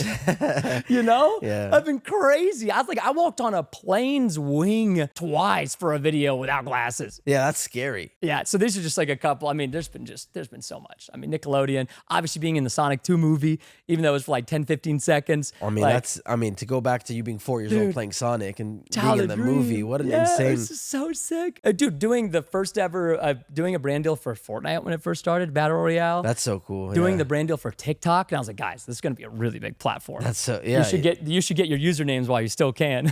That's how you're showing your age, by the way. I know. You were man. there before Fortnite and before TikTok. And, I know. brand deals are about 25%. Are you redoing that scale deal every year? No, this was just a one-time thing. Okay. Yeah, for a few years. And then, so it's coming to an end. So there's ad revenue from the other channels, other social media platforms. But the majority of our ad revenue came from those 2 main channels. Okay. And so there's still probably about $400,000 to $600,000 a month from the other channels, which of course sounds like a lot, but when you have, around $1 million a month in operating expenses and, sometimes things can be plus or minus, or there's 2 payroll cycles per year. And you're just like, why did we lose $700,000 this month? It's like, oh, okay. It's 2 payroll cycles. Yeah. So, that's a big thing you kind of just threw out there, but you're spending $1 million a month to be able to run this operation. Mm-hmm. That's your typical spend. Yeah, and then it's gone up or down depending on if we've staffed up, if we've went down, if we were bulking more videos, if we had more expensive videos. That's a pretty soft place for it to be around now. Okay. So then you have AdSense, brand deals. Syndication. So syndicating our content, syndicating the long form content onto other platforms like Roku and Netflix. That's pretty big for us. I would say that's around sticks us 700 to maybe $1 million a year. So like, what have you done? Like, for example, you have some content that's gone on Netflix? Yeah, there's just a partner we worked with, third party, to license our content, or syndicate rather, not license it, and put it on these other platforms with a larger revenue split deal. That's been really beneficial. That's really cool. And then merchandising. Yeah, merchandising was, it's up and down. I mean, overall, like fire merch for all my babies, I love fire merch so much. We made that because like the margins on merchandise suck, guys. Yeah. Okay. People were like, why is the quality not great? And it's like, because we make like $3 to $6 on this t-shirt, which is like nothing. It's like, I just wanted a billboard. Like I wanted people to be able to connect with each other because they watch the videos. Yeah. And we have like so many letters and emails of like, maybe it was the kids in their middle or high school or wherever it was that were unable to make friends. And then they were like, oh, you watch Preston? I like Preston too. And they're like, and then we've been friends for 10 years now. The same way we've made so many friends just playing video games. Yeah. Call of Duty brought so many of us together, and so did Minecraft. I met someone at this game. We're at DreamHack Dallas is why I came to Dallas. And there was someone Did that had come for me. No, Andy. Actually, I'm not gonna lie. You being down to film was, if you weren't, I probably wouldn't have come.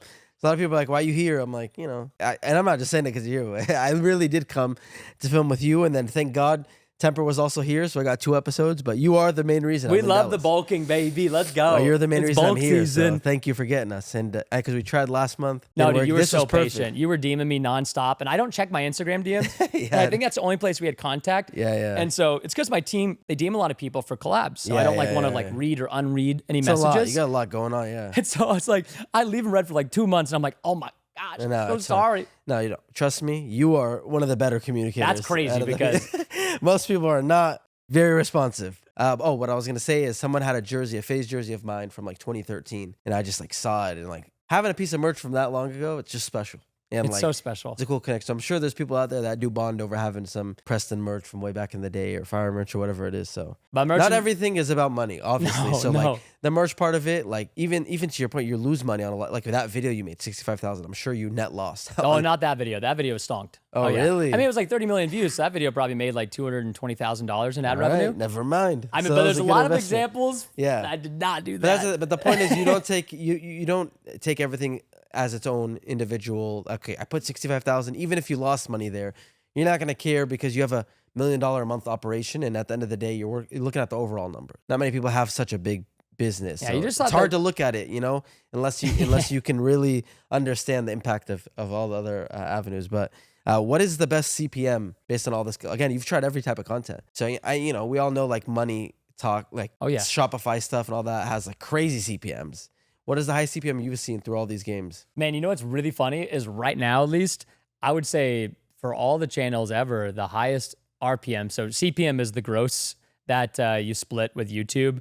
45% goes to YouTube, and then 55% goes to the creator. RPM is what the creators keeps. Yeah. And right now, the highest RPM is actually on the Reacts channel. Really? Yeah. I was like, what? I was like, the channel that we make money by looking at other people's videos? Yeah, it's crazy. That looked crazy. I was like, why? and to go back to your first machinima contract, it was a locked rate at $2 per 1,000 views. You got $2? I got $1.75. Oh, What the hell, man? Oh, sheesh. You got It's $1.75? exposed. That But now the RPM fluctuates based on your content. So, I think on like the low end is probably like 4 to 5 for gaming, right? Oh yeah, it's just also varies based on the video length too. Of course, watch time is king. You know, we've had some, That's why the React channels are probably so you high. know, they're not even the longest. So sometimes they'll do like these compilation videos. We've called them movies. And so we'll add some new content, some old content, cut out the lower retention moments, piecemeal it together for like higher, like quarter seasons where the RPM is better, like in Q4. Or if we feel like this content hasn't been seen by a lot of the new viewers that we have now. Yeah. And those will obviously do significantly better on RPM, like $25, some up to 45 because of how long they are. Oh yeah, my wife has one 45. video where it's like 3 million views for a compilation video, and just guess the earnings. 3 million views. I mean, man, I don't even want to guess. Like $400,000. 145,000. Oh. That still blew me away though for 3 million views. I mean, that's crazy. That was our take home though. That's not the gross. Yeah. Okay. That's insane. By the way. Oh, I know. But I talked to first off, Unspeakable, which is one of your friends, right? Oh, You yeah. mentioned like he shared a lot of his stuff, and it's like this guy will like. I made 500K off this video, and I'm just like, bro, it's He crazy. killed to me. see I was it. like, why is your RPM so much higher than mine? Yeah. It's like, it's not a thing that I'm jealous. It's just like, but this you want to know, nice. you want to know how you can get up there, right? Yeah, where you're like, we have like similar content and maybe even similar niches. Yeah. What is it that I'm doing differently? Yeah, I mean, to your point, there's a finance YouTuber that I interviewed for a different video on my channel, and he showed Stephen me, Graham? No, Jordan Welch. Oh, and I think I've seen a couple of his Yeah, videos on and short he form. showed me his RPM. $2. Yeah, his RPM on it was a drop shipping video. Oh my God. Shopify drop shipping. How to set up your Shopify account. Oh, This 70? is back in the day. 50? Oh, back in the day. 90. Okay. 90 RPM. Save some for the rest of us. So he had a 1 million view video that made $380,000. 1 million view video. And I was like, I almost cried on set. I was like, brother, for me, that was like $2,000 max. Yeah, I mean, like A 1 million view video was you like have to 2,000 back in the You have to day. make so many, dude. That's crazy. But Oh yeah. my God. Yeah, it's a very interesting game. And again, YouTube changed a lot, and probably the most money you can make probably now, right? The RPMs, I think, are way more generous than they were in the past. Yeah, they are. Advertisers' spends are a lot better. There's also a lot more competition, and there's Exactly. also more expense. We got inflation, but yeah, that's still significantly better than what they were. 100%. Clearly, you got into Minecraft, Roblox, Fortnite, all of these things, you know, big creators in those games can make a lot of money through it. So Fortnite, even the item shop itself. Yeah, supporter creator Forgot code. about even having a map, but having a supporter creator code. Is that a big revenue driver for you? It was, I would say overall, probably generated about 7 figures, probably 1.1 million in total. Wow. Since I started making Fortnite content I don't think they did the supporter creator till 2018. I think probably around then. Yeah. And I didn't even make Fortnite content consistently. It was really end of 2017 to probably end of 2020 consistently. And that's 5%. You get 5% That's of whatever 5% of the people spend. So, and mine was kind of complicated. TBNRFrags. Yeah. Like that's kind of difficult. but that's just, you know, that's you saying you didn't really make much content. You didn't really push the code maybe, but for like, 4 years. Yeah. for you to make $1 million off of that, like, you know, the big Fortnite YouTuber, like, I can never stop talking about how crazy it is, how much Fortnite has paid creators. Unbelievable. So that's $1 million maybe off of Fortnite. Did you ever make any maps on Fortnite or? No, I never had any successful maps on Fortnite. Okay, but now I want to hear about Minecraft. Because I'm very Let's unfamiliar. go! I'm very unfamiliar with Have the you Minecraft seen the scam game. videos? The scam videos? You haven't seen it? No, what Oh, is there's it? some great ones. It's like the PrestonPlayz $30 million scam. It's just videos about our Minecraft servers back in the day. Those deep, dark I love YouTube those, channels. dude. I love those. So man. tell me about your Minecraft. Because, like, again, you're not going to like this, but I don't think I've ever played Minecraft. And I know that's like, Oh, wait. that's like a sin maybe in this office, but Is my Uber here? I think my Uber, I'm going to have to leave. It's your office.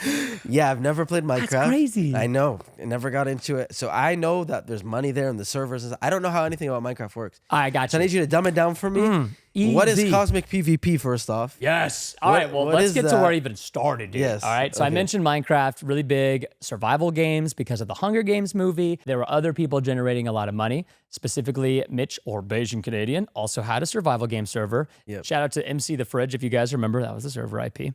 Essentially on Java Minecraft, you could make a server, Java development, and then you could have people come to it and then play. And if they wanted to, just like in Roblox games, microtransactions, when it came for ranks would maybe give you priority if the server was full. Maybe it'd give you some cosmetics. Maybe it would give you some, competitive edges. Who knows? It was very similar, I would say, to FIFA packs. Okay. If you know the FIFA monetization yep. system, right? I mean, obviously getting better players, better stats, higher chance of winning. At least I believe that's how it worked. Never played FIFA, but I studied their monetization Kind of model. pay to win. Yeah, exactly. A little bit pay to win. Yeah. I'm open book. Yeah. So anyways, this started and I like made my own survival games or like mini game server and it did pretty good. You know, I made a couple $1,000 a month, maybe like 5,000 the first month it launched. But I mean, I don't even know how much PayPal chargebacks there were. I mean, just like $20 every time you had a chargeback that was unsuccessful. And when you're doing digital transactions back in the day, no way to prove it. So people buy top rank, charge back, and then you're spending more money because they get the 200 or 500 or whatever, how much money it was to buy a rank. I think the top rank was like 100 or 150. And then they would just get all their money back and then you get charged 20. So it was great. They're Sometimes the you ones lose money. scamming, not you. Sometimes, They bro, call you that's the how it 30 was, minute dude. scam, but hey, you're probably getting scammed. And then it started, we actually partnered with this, Mr. Wiffles and I partnered with this kid who had a Minecraft faction server. And I was like, what is factions? It was really popular.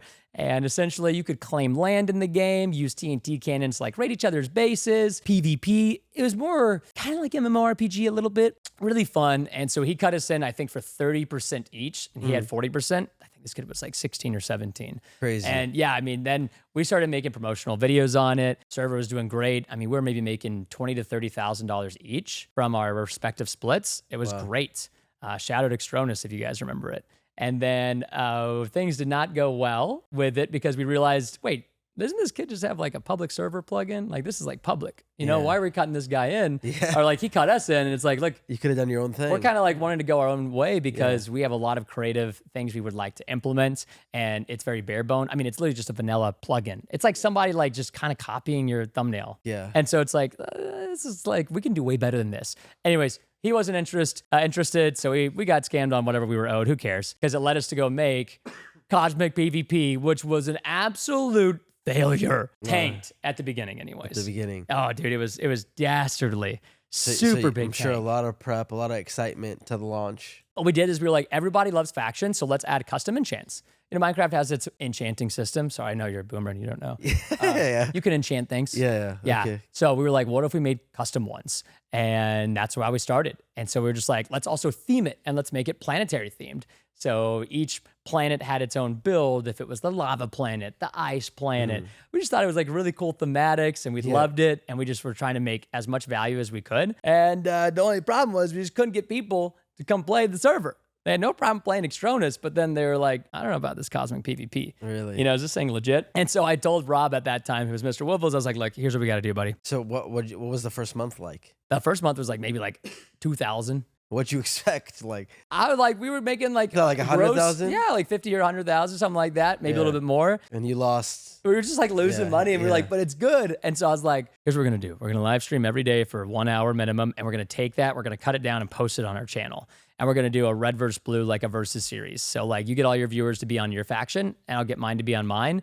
And then we'll just do like a versus series essentially. And that was really the start of when the organic promotion started to really step up and people started to convert and come play on our server. It was like, all right, we're doing pretty good. Start making good money on it. Oh, and yeah. the only way to make money is from purchases. Yes. Because on Fortnite, now there's like some formula where you get paid for the amount of people playing on your server. That's not the case in Minecraft? No, because, you know, it was like the Wild West. So like Minecraft didn't care. They're like, whatever, like you made a server and you want to monetize it. We don't ask, they didn't care. Like you had to buy Minecraft. So they're like, we're not going to take a percentage, because also we had to host the servers ourselves too. Okay. So we had to pay all the fees, server hosting. You know, they weren't paying for anything. And it got people to play their game and buy their game. So it was kind of a win-win for them anyways. So is that server still live to this day? Nah, Cosmic Sky is, which is our Skyblock server. Okay. It's actually still around. And what did you end up like? What ended up being like a good month for that server? Once you got it figured out, you figured out the content, you started streaming. Yeah, a good month was over 1 million. Wow. Yeah, especially like December 2014.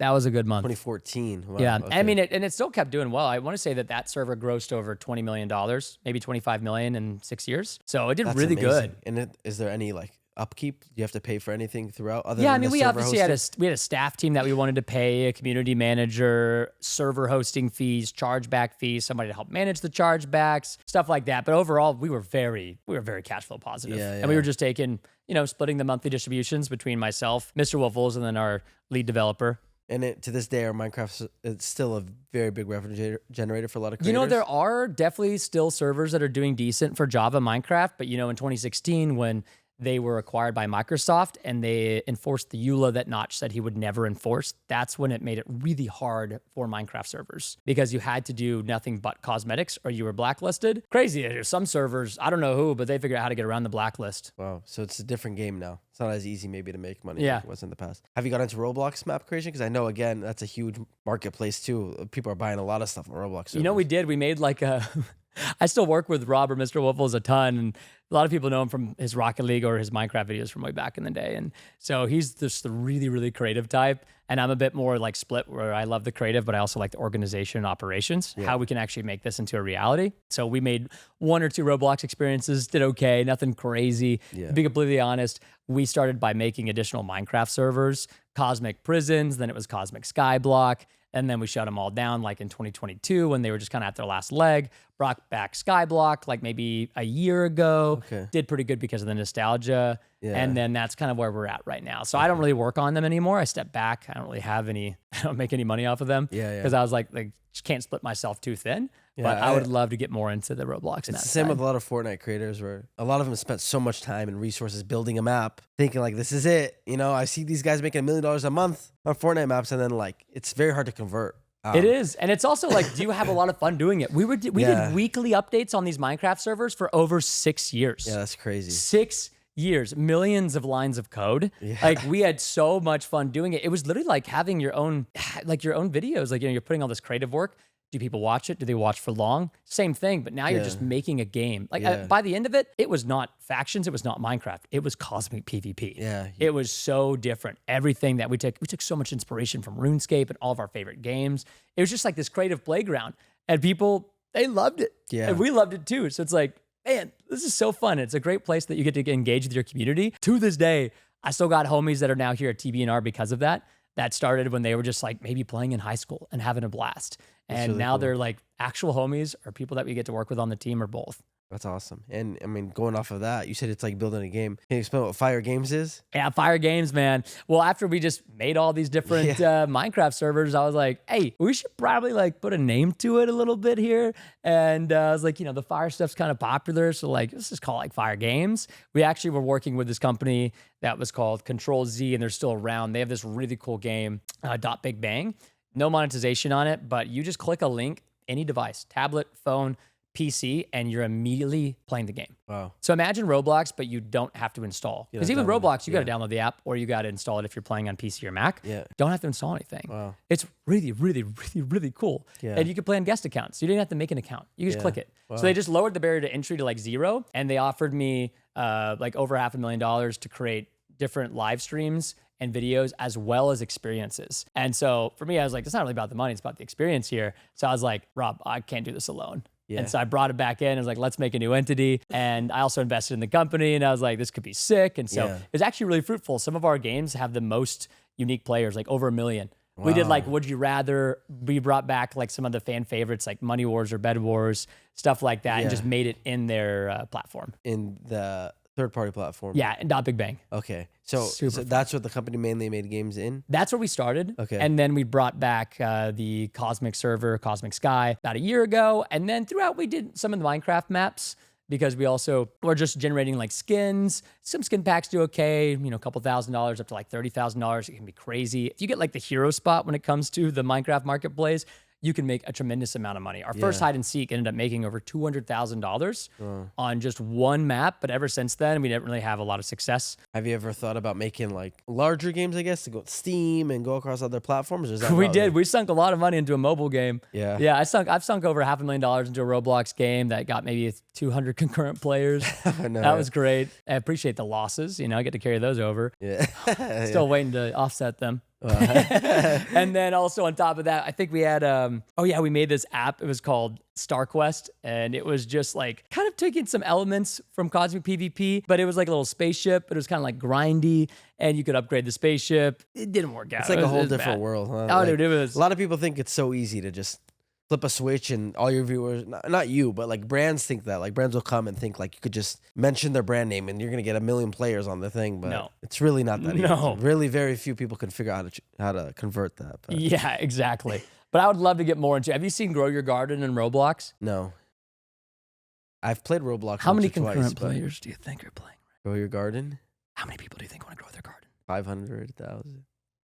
1 million? 2 million? No way. 3 million? 5 million? 10 million? There's like 6.7 million concurrent players. Concurrent players yesterday. You're like, hey, yo, I'm here for DreamHack. You know, this Counter-Strike game's kind of cool. Even making a dent in the concurrent players compared to a bunch of people buying demon seeds and growing that garden. Wow, so that's bigger than Fortnite even. Yeah.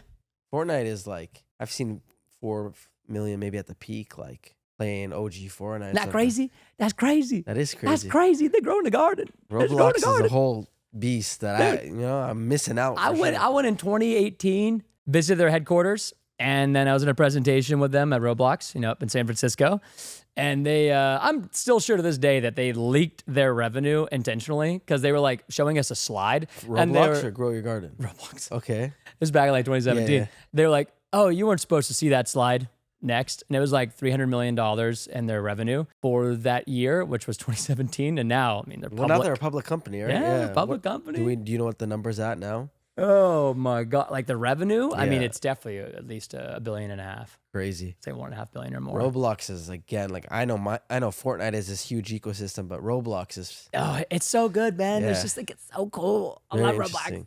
So I guess when you're mentioning Counter-Strike and our side of like gaming and esports, it's a lot more focused. You at one point, I don't know if you still do, but you had some ownership in Envy. I did. Yeah. Is that what that was before the merger with Optic and all of that? Yeah, this was in 2018. Okay. And I think I was getting paid like $20,000 or $30,000 a month, just like a flat fee to be a part of them, and then had to like attend certain meetings, try to help them grow the brand as like a creator, giving them ideas, which none of them went through. I met some great guys at Envy though, but it seemed like it was just this startup company that had a lot of capital, and then they were not necessarily aligned on what it is that we want to do and why we want to do it or how to grow. A lot of esports teams had that phase of just paying creators, like you said, 20, 30,000 just to be there. And like, I wanted to. I was like, man, look at all these cool ideas. That's We're in what Dallas. sucks too. It's like, but there's this huge team. I don't like, because I don't like getting anything. It's like, I don't feel like I'm doing anything for this value. Yeah. I mean, the equity went to a shell company, so, whatever. That is worth nothing. But even for like that 20, 30K a month, it's like, I need to be doing something. It's even more frustrating when like you really have good intention. You want to build, you give it ideas, and they're just all going into the atmosphere. No one's listening. Yeah. So that was your last experience, I'm assuming, with these like organizations and That was the last experience. I think your style of just having a group of friends you play with and collab with is probably a lot better for someone in your side of the industry. For sure. Yeah. But it is cool to have a group. It is cool. That FaZe is a little different than other organizations. But doing it with other people is always a lot nicer also than doing it completely solo. So Yeah, one of these days we're gonna have to get a big deep debrief because that thing's been all over the place. Oh The yeah. members, I mean, Brother, I'm still trying to debrief in my head. It has been a crazy. it's a freaking movie, dude. Yeah. If they don't make a doc, if you don't sell that to Netflix, bro. Yeah, we need to do it at some point. You have to. You have to. Well, it's been a very long journey that you've had up to this point. I guess, what is a current day in the life of Preston looking like? We'll start with like the week. Yeah. 6 days a week, usually in the office. Take off Saturday. It's usually like my Sabbath day. Uber Eats and literally chill. Sometimes I'll just binge anime for 12 straight hours with Brianna. Have a blast, which by the way, the GOAT, she's like the breadwinner at this point, soon to be. And honestly, like Sundays will be just a huge planning and preparing day. If there's one thing I can encourage everybody to do, it's don't do everything all at once. Do better before you can do more. Even myself, I'm split too thin a lot of the times, and it's really easy to get overly ambitious. Yeah. And then you accomplish nothing. That's a huge trap. And no influencers like to talk about it, but you need to hone in on just one or two things. The word priorities didn't exist until the 50s. We had to make it into a word. It wasn't a word till the 50s. It was in plural. It was priority. So I like to, That's man. a good.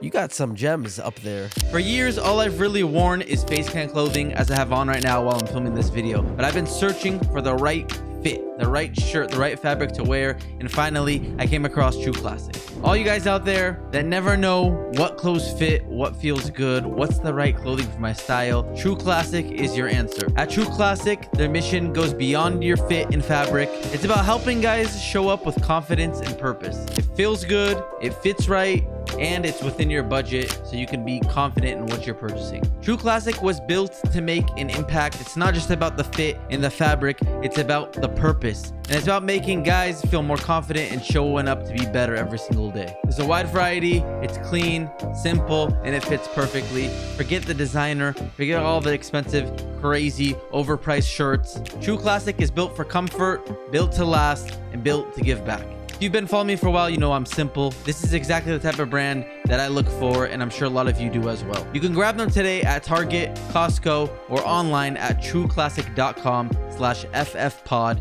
and get hooked up today. Dude, I love philosophy and all those. I mean, I could get into min-maxing way too much. What does that even mean? Min-maxing, it's like minimal effort for maximum output, whether that's like health, biohacking, leadership. So you business consume growth. a lot of what kind of content do you consume? Everything. And not just content, I'm sure reading and... I'm like Kirby. But like as much self-help as I can. Self-help, things about my body. I mean, I have a full genetic test on my blueprint just to know. Are you like that Brian Johnson guy that's trying to live I forever? love him, dude. When he first came out, I was like, this dude is the GOAT. Everybody's like, he's crazy. And I'm like, yeah, exactly. He's the GOAT. So you're very into health and fitness. Yeah, dude. I want to know exactly what genes I have, the variants, if I have specific alleles or if I don't. That way I can I can optimize nutrition for my body, my sleep, other certain things. Anyways, the small things are what make a really big impact, but they're easy to get lost into because you can just delve into them nonstop. And that's also a big problem that I have. I'm definitely somebody who's more scatter focused than traditionally hyper focused. That's my biggest weakness. I love asking people what they're bad at during interviews because it throws them off. Yeah. But being self-aware is the most important thing a human can have. And so it's good to know that because you're not hating yourself for it. You're like, this is what I have and this is what I should work on. Got to make it obvious, right? Day in the life is making sure that on Sundays, I'm like, where is my time most leveraged? And did I operate in my leverage zones this week or my non-leverage zones this week? If so, For the previous why? week. Correct. Okay. So You're doing like an analysis of the last week on Sundays. yes. Okay. And then getting prepared for the next week as much as possible. So what I would like to do, I'm still all over the place with my schedule, but I'd love to get up at like 5:30 and then just get the gym done in the morning, get 90 minutes of deep work done, things that they matter the most. Like if I could get one thing done or move progress in those first 90 minutes of the day, that is the only thing that matters. If everything for the rest of the day is chaotic. You feel like you accomplished something. Oh, dude, yeah. Because otherwise, everybody's like, I got so much done today. And it's like, oh, you didn't. You think you did. You think you did. Because you're on the phone all day. We're on the phone. Yeah. You're like, you responded to hundreds of messages and now your gray matter's depleted. No, it's like your decision fatigue. Like it just kicks in so much. So it's getting swallowing the frog first thing in the morning. But That's really cool. That's a great advice for anyone trying to like get in the gym and then one task at least done. Like to your point, or just make progress. there's a What lot is of it? days where you feel like I still to this day I just sit there. I'm like, dude, I literally did nothing today because I overthought I need to do this, and this, and then you end up doing nothing. It's a big hole that you can fall into easily. So It's also a big trap just to think that you're doing things that really don't move any needle forward. no, And you're 100% right, man. might be external pressure, might be something you think is beneficial, but if you thought just one layer deeper, maybe there's something more important I could be doing. Yeah. So be waking up. Right now, it's usually like 7:30 in the morning. Try to make breakfast with Brie, something healthy. Both of us have similar genetic deficiencies with the things that we need. We can't methylate B vitamins, so we have to eat certain foods. These words are too big. It's what methylate? Methylate. It's like your Methylate. body's ability to process. Man, you're making me feel like I gotta hit the drawing board. I need to get my health on. Look at me, All you I'm gotta worry about, I sniffling, just and gotta eat things that a lot of greens, and I don't really love greens. you So can methylate the vitamins. Okay, methylate the vitamins. So make so up you wake up, healthy breakfast. gym, healthy breakfast. Oh yeah, I got the. Actually, I gotta show you these guys. I got these lights. Let me show you these things I got in my bag. Don't move. Okay, what are these? I'm back. Okay, so do you get light in the morning? I don't, unfortunately. You don't get light? No, like not as much. I'm All not. right, I'm not I'm about to hook you up. About to put you on right now. I'm bad. You would be disgusted by my current. I actually use these every morning. If I can't get sunlight or it's a cloudy day, these things are based.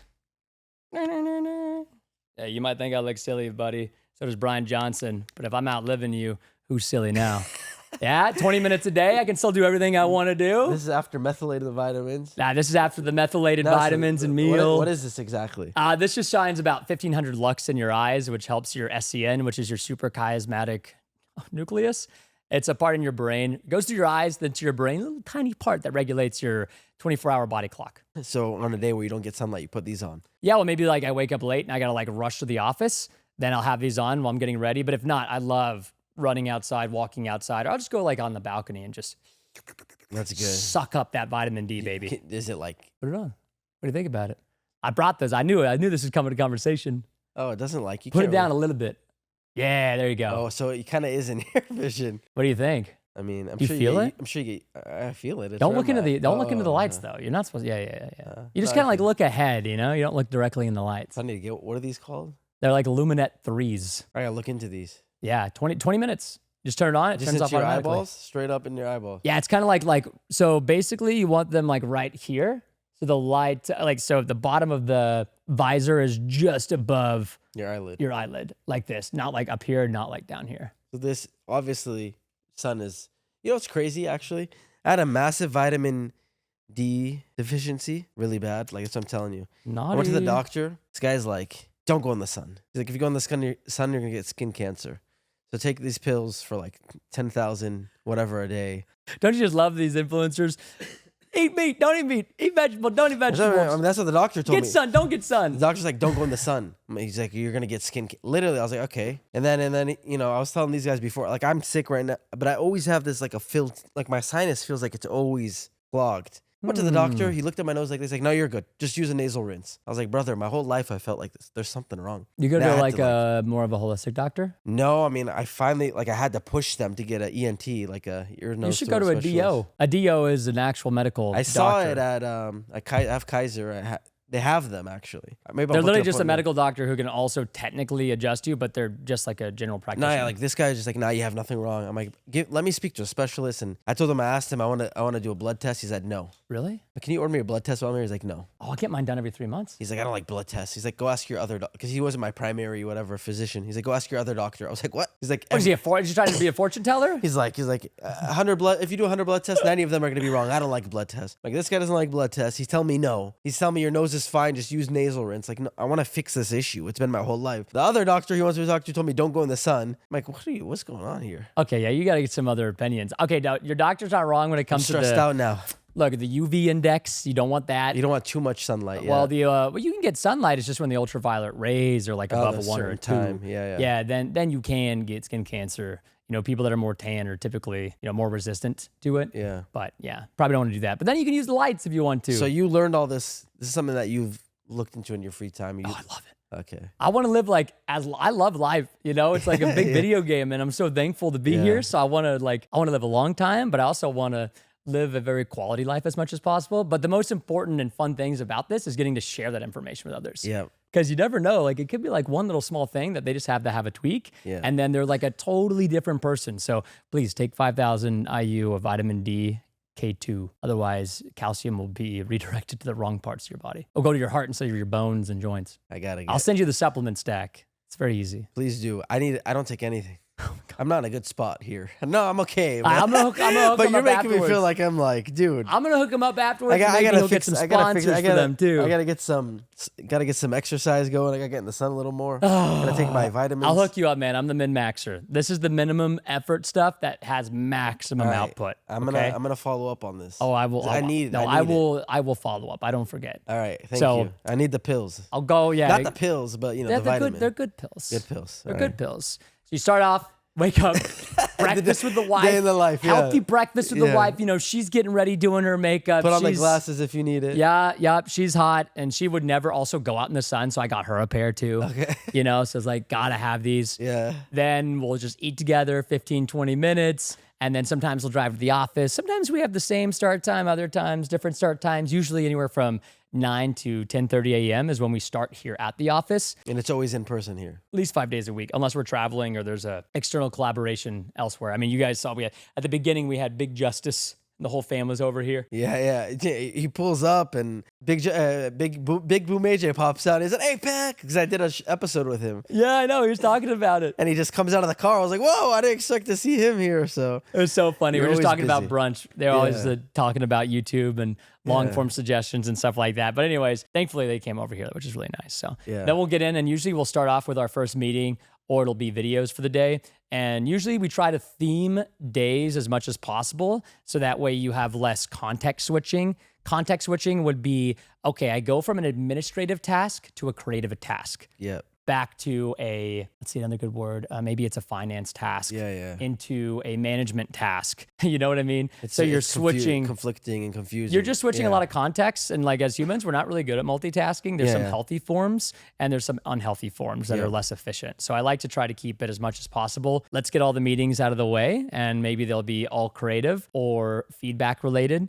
So that way I'm not switching contexts as much. Decision fatigue is so real. So you want to start off hot, and then we'll go into maybe 2 or 3 videos.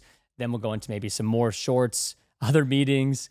I mean, you name it. Sometimes there'll be additional deep work blocks throughout the day. They're not really structured other than mainly the start time. And usually I'm at the office from like 10 to like 7-ish almost every day. Okay. Sometimes later, and then sometimes I'll also work once I get home as well. So probably put in like 60, 65 hours still consistently every week. Maybe 75. To be doing that this late in your career. It's so fun though. Yeah, it's great though. It's great that you still love it, and it's something that you really enjoy doing. Again, it is not something that many YouTubers are able to do this consistently for such a long time. So I can see how much you love it, which is awesome. I mean, it's a blessing. It's a blessing. Yeah, bro. God's so good. He's blessed. And like also the team, man, like they're everything, you know? Yeah. Like they are literally everything. Like I would not be here if it wasn't for them. You know, I really believe I'm only the byproduct of the amount of time that people have been generous enough to give up to help me develop in my life. Friends, family, strangers, cousins, mentors, team members. Yeah. They are like everything. I mean, they even came in. It's Memorial Day weekend. They came in on Sunday to help get some of the content filmed with Big Justice and the family while they were here. Yeah. And, you know, it's like most people are at Memorial Day weekend spending time with family, and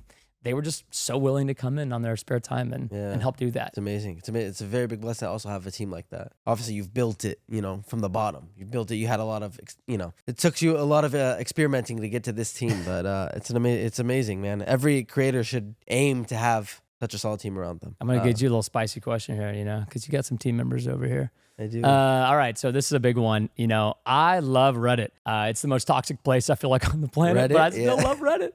You know, and there's the subreddit anti-work, which fair. There's a lot of evil companies, evil like leaders. Don't get me wrong. You know, evil's everywhere. Yeah, it's not just on one side, but it's always like, hey, if they want you to be like a family, run, red flag. And I'm like, dude, I work with the people on our team more than I see my actual family, and my family is employed. Yeah, you know, so like, I better really like working with you guys. Yeah. I also really want to have my cake and eat it too, where, you know, a really good friend gives you radical candor to help grow you both personally and professionally. And so whether somebody comes into TBNR and then leaves, as long as they're more impacted positively, we did our job. Yeah. Even if the company burns down tomorrow, Yeah. like that's fine. But I don't know how you feel about that, where you can have your cake and eat it too, where it's a great personal relationship, but also a great professional relationship. I mean, I feel like for us, that's how it has to be, or it doesn't work. We've had so many employees at FaZe over the years that come from a way different industry, more corporate industry, and, you know, going by, like you said, going by a very, you know, I don't want people to overwork hours that they shouldn't be working, but our industry is not really like, it's not like a 9 to 5 where you clock in and you clock out and the weekends you're off, you know, like it's kind of like, it becomes your life.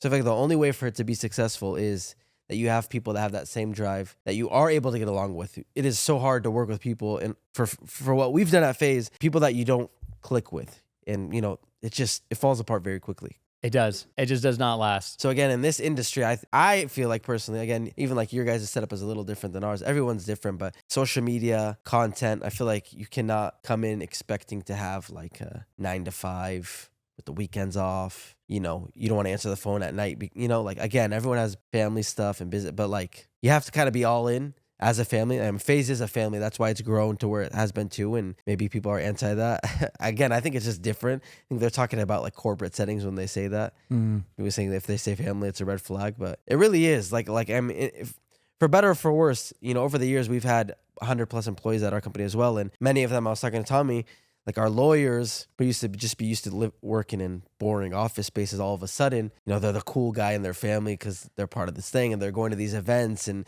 throwing up the FaZe logo, you know, sign, and wearing the jersey and taking pictures with fans and stuff. And it's like, whether you like it or not, you're going to get consumed into it. So, you know, they have to be someone who genuinely you get along with, but also has, you know, the right intention also. They're there for the right reasons. Yeah. If not, it's just not a good fit. Would you say that comes down to setting the expectations ahead of time? Let's say during the interview process.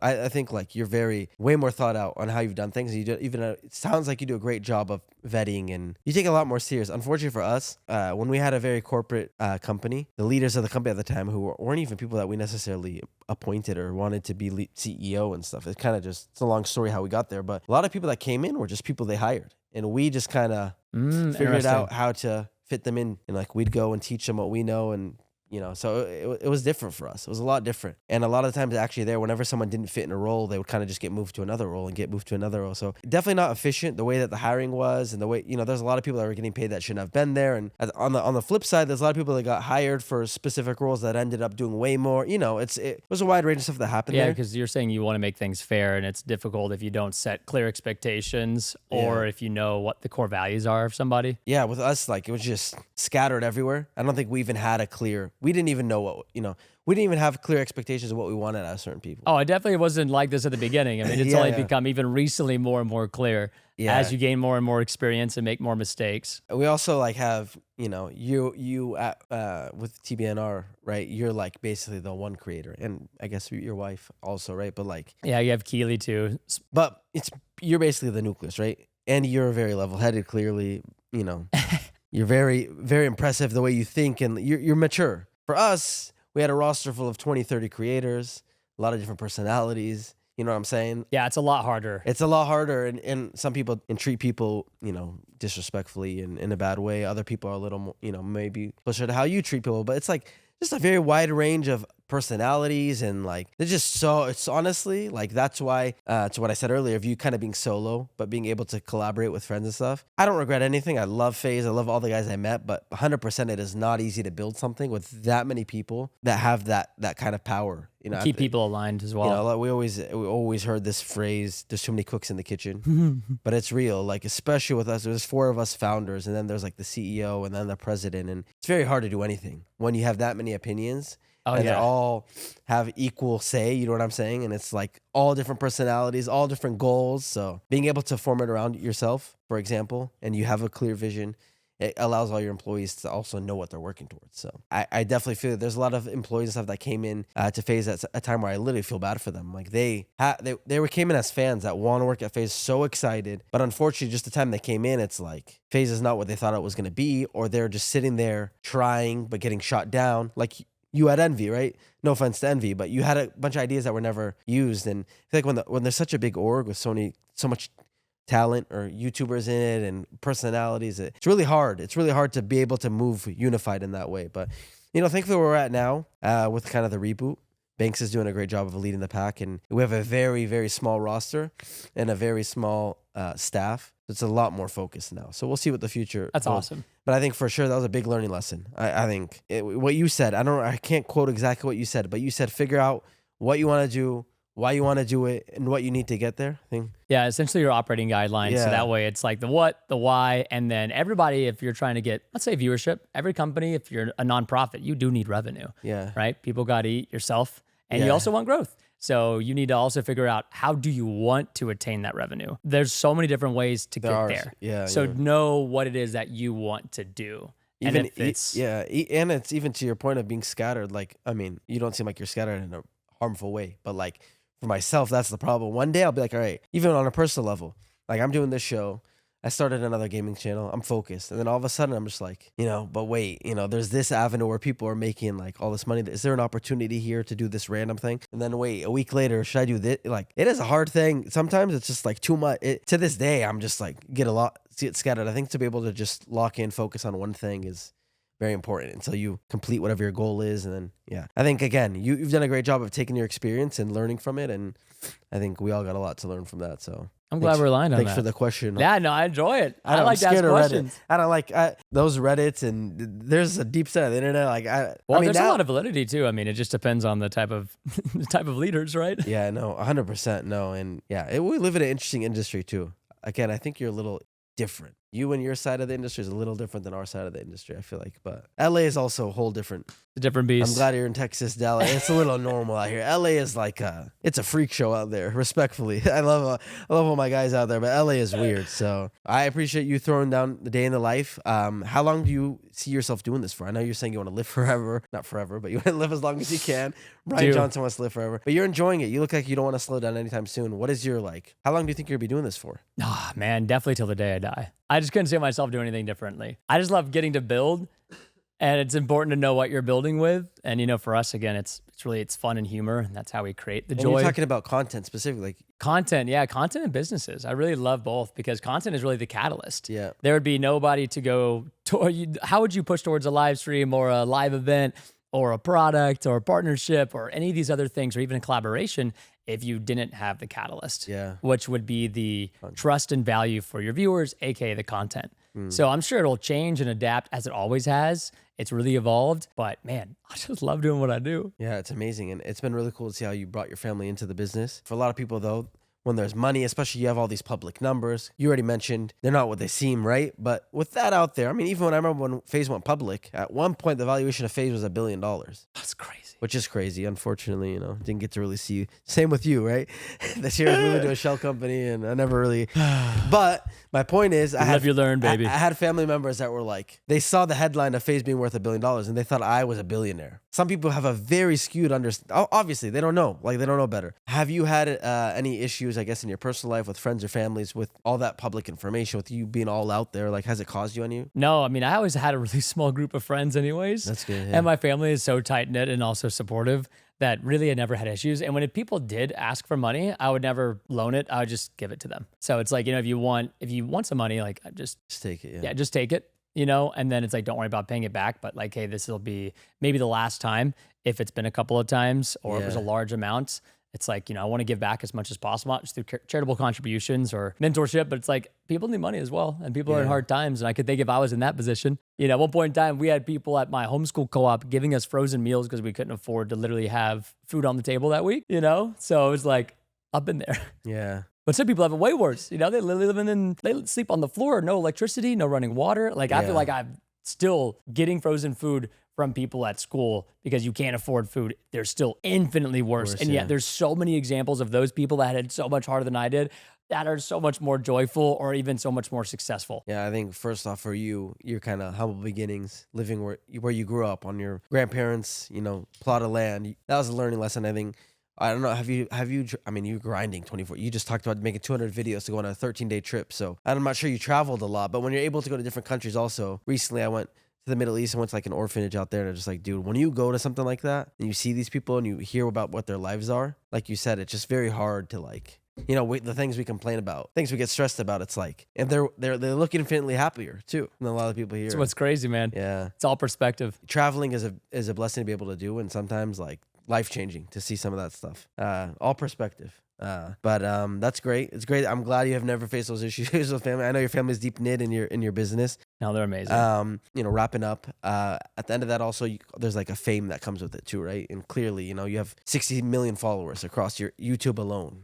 Forget about even Instagram and all that, right? Sure, everywhere you go, you and your wife too, who was also a big part of your content, are getting stopped. So, how has that been in your life? Is it at the level where it's still like enjoyable because you know you still are able to live an enjoyable life? You're not like Justin Bieber, but you get to see fans everywhere you go, right? So how has that been? Dude, it's so cool. I mean, it's awesome because you also don't know how long they've been watching for. So sometimes you get the TBNRFrags or the Preston or the PrestonPlayz, and you know if they're OG or not, you know. And it's honestly, I love it. Yeah. The only times where I say it's inconvenient because I knew I was getting myself into is maybe when I was a little bit younger and I was going to like my brother's like middle school parties or events, and you can't really be there without being the main center of attention. And that's not why you're there. Or even going to like a Father's Day service at church. And it's like, okay, like it's not anymore about the service or the fathers. It's about Preston. And it's like, but I don't want it to be. And it's like, not like I'm trying to blend in. It's just one person. That's all it takes, you know? So I think in those situations, it's unfortunate, but I don't ever fault the viewers for that, you know? So honestly, I mean, it's way more of a blessing. Way more of a blessing. Amazing. You just have to be a little bit more strategic with, you know, okay, if you want to go here to this thing, you need to be aware that there could be some repercussions, you know, and like I'll take away from what really might matter there if it's somebody else's big event. Yeah, okay. I feel you on that. I mean, I think for me, the only uncomfortable place are funerals. Oh, yeah. Been like, someone, are you FaZe? I feel like, bro, come on. We're literally burying a body right now. Like, we can't be doing this right now. It's like, not the place. Can we do that after? You know, like after, please. It's cool though. Like you said, it's humbling, obviously, always. And like the fact that they're that excited to meet you is well, really they don't cool. know, like, oh, is he going to leave? Like, he could leave any second. You know, it's like, I totally could put myself in those shoes, but it's just a part of the course. Yeah. So, I mean, you've talked about you want to be doing this till day you die, hopefully 100 years plus from now, right? Or maybe you and Brian Johnson will be 200 years. I don't know. But so when you have children in the future, hopefully, are they going to be on camera? You're thinking? I mean, is there any way to not have them on camera at this point? Yeah, I mean, like I would definitely I don't know what it would look like. I haven't really thought about it too much because it's like they can't really make decisions until they're a bit older, you know, at some point in time. So I really like how PewDiePie's done it. Yeah. You know, it's like sometimes they're just integrated into it. Like when my little brother was really big in our videos, like when he was 12, he was like a celebrity because of how well he popped off on every channel. He's probably in 200 million long form views per month for almost a year straight. That's a lot. And, you know, at one point in time, he's like, hey man, I'm just like not into this anymore. Really? Okay. Yeah. And I was like, cool. Thank you for telling me. Yeah. You know, I mean, that's obviously like a kid they're not gonna be able to conjugate like that for a while. So. Yeah. No, I had a nephew that was pretty big in my videos. He was like 2 years old and he was getting recognized. Like he'd be with his family as a 2-year-old. People would stop and say, "Is that FaZe baby?" That was his name. Right after that, I was like, I ripped him off the internet. And like, you know, people didn't understand. People in my life, because I was at like probably my peak of YouTube. He would have had like millions of subscribers if I made him a channel. And people didn't understand, why wouldn't you make him a channel? I'm like, dude, he's 2 years old. He doesn't have he can't, what if he grows up in 5 years and he hates it? And his childhood got ruined because I put him in videos, you know what I mean? So it's a lot easier, I feel like, when it's your child versus like your niece or your nephew. It's like, I can't really control the environments they're going to be in, like what school they go to or events. He's on a Disney cruise with his family and someone came up, is that him? I'm like, dude, it's a little scary now. You know, now he's a Fortnite kid. He loves YouTube. He came and met Allier and like, oh, it's so I'm sure in one world he would have loved it, but at the end of the day, only another YouTuber really knows the kind of impact that could have on him. So I don't regret it at all. I'm glad. And I think like you, like, I'd probably be a little hesitant to do it, especially right after, but you never know. In your content, everyone's a little different. But people can do it tastefully. There's a lot of examples of untasteful. Too many examples, unfortunately. Too many examples. Stop it. But people that do it well, they do it well. Yeah, amazing. Well, you've kind of shared, but I was gonna ask you what your long-term goal is. I think you never want to stop what you're doing now. Build more businesses is what you said. Is there anything else that you haven't mentioned that's kind of like a goal of yours? Yeah, a big long-term goal of mine is to actually set long-term goals rather than living so much in the day. You know, I think in my life, I'm very reactive. As I mentioned, the hyper-focus. the scatter focus rather than the hyper focus. And so getting to have like a really clear roadmap of, let's say, the next 5 years, even the next year or 3 years would be really nice. Because I live so much either in the day or maybe the week or the quarter. But outside of that, I don't plan for a whole lot further. And it's hard to do so at the end of the day. It's just something like I believe that you have an infinite skill gap, meaning you can always level up whichever skill you want. There's just a finite amount of time. And to be a really great leader, that's something that's really important, especially if you want to be doing this till the day you die. You don't necessarily need to make a lot of the mistakes if you take time to plan the course better. So for me, it's definitely not stop growing, but that's still so vague. I want to be able to set very specific goals and visions and ways that we can get there rather than just enthusiasm and inspiration. It's great, but it's ambiguous. So, but when it comes to something that's more specific and tangible, I really want to create some type of consumer package good. There's been a lot of offers and opportunities, but I really want to create something that has a lot of value in the space. Otherwise, it's like, what's the point? You've got enough money. It's like, it's about creating something that's actually unique and something that will create value. Really cool. I would love to be able to create a huge, just again, more businesses that I get to build and using the current catalyst. But a big one I'm eyeing is CPG. Maybe that's like fire cola, like a beverage, or maybe it's something within the candy space or something else. I mean, who knows? There's just so much opportunity that it's like, all right. You want to wait till you find the right thing at the right time. Yeah, I also want to find out what people really like. And even like myself, what I like. I don't want to just jump on every opportunity because it's like, oh, look at that, shiny. No, because a lot of YouTubers have just tried to jump on something, and it's kind of clear too, right? It never really works out. And then you got the Primes and the Mr. Feastables, and where it's like, okay, they hit a right market at the right time, and they did it in a way that was organic, and it worked out. But if you had to ask, like the goal I'm working on right now is I really want to be very clear with how I align people and myself towards a mission and a vision. So that way we're all unified. Because communication, I feel like, is the biggest thing, whether it's in a marriage, even a friendship, and especially a team. And if people don't know what direction they should be rowing or why they should be rowing, nobody gonna really row very hard. It's amazing. I mean, it's inspiring to see how much you are interested and focused in being a good leader. It's not about you. It's not about the content, but it's about really leading a group of people to not only make the best content, but for them to be happy. Or like you said, anyone that comes in to leave better like that. I believe that. I believe everything you're saying to be true. It seems like that is really what your focus is, which is your team's lucky to have a leader like that. Because a lot of people are not leaders. A lot of people are like, they're the guy at the top, but they're not really leaders. Well, they're just very patient with me. Every day I make so many dumb mistakes. Hey, I'm sure if we brought one of your team members on here, they'd only have good things to say. So. I would hope so. I mean, I don't know. He's smiling. I don't know. I don't know, Andrew. But thank you so much for taking the time. I think you got to write a book one day, by the way. What would it be called? I don't know, but you got a lot up there. You've thrown some gems out. You got some inspiration coming out of you, and like just a lot of actual like knowledge you could tell from your experience. We need a book. That. I'll call it the especially when some of your younger audience is a little older too. I mean, you have an older audience. I know it's not just all. No, I've gone through the cycle now already with one generation to the next. Especially when the second generation grows. I think that's when your book's coming. You got to do it. Call it the Fire Manifesto, huh? Okay, I like it. A standard operating procedure of how to live a great life. Oh, he's got look at this. He's ready. You've thought about this, huh? No, but I appreciate you, especially with how packed your schedule is. Thank you for taking the time on a Sunday, which, is a prep day. And Bro, I'm just blessed to be here. This is awesome. I love talking about this stuff, and I don't get to talk about it all the time. No, this was great. This was very in-depth, so thank you so much. Thank you for your time. I appreciate you. Bro, we'll be playing some CS later. I already know it. Let's go.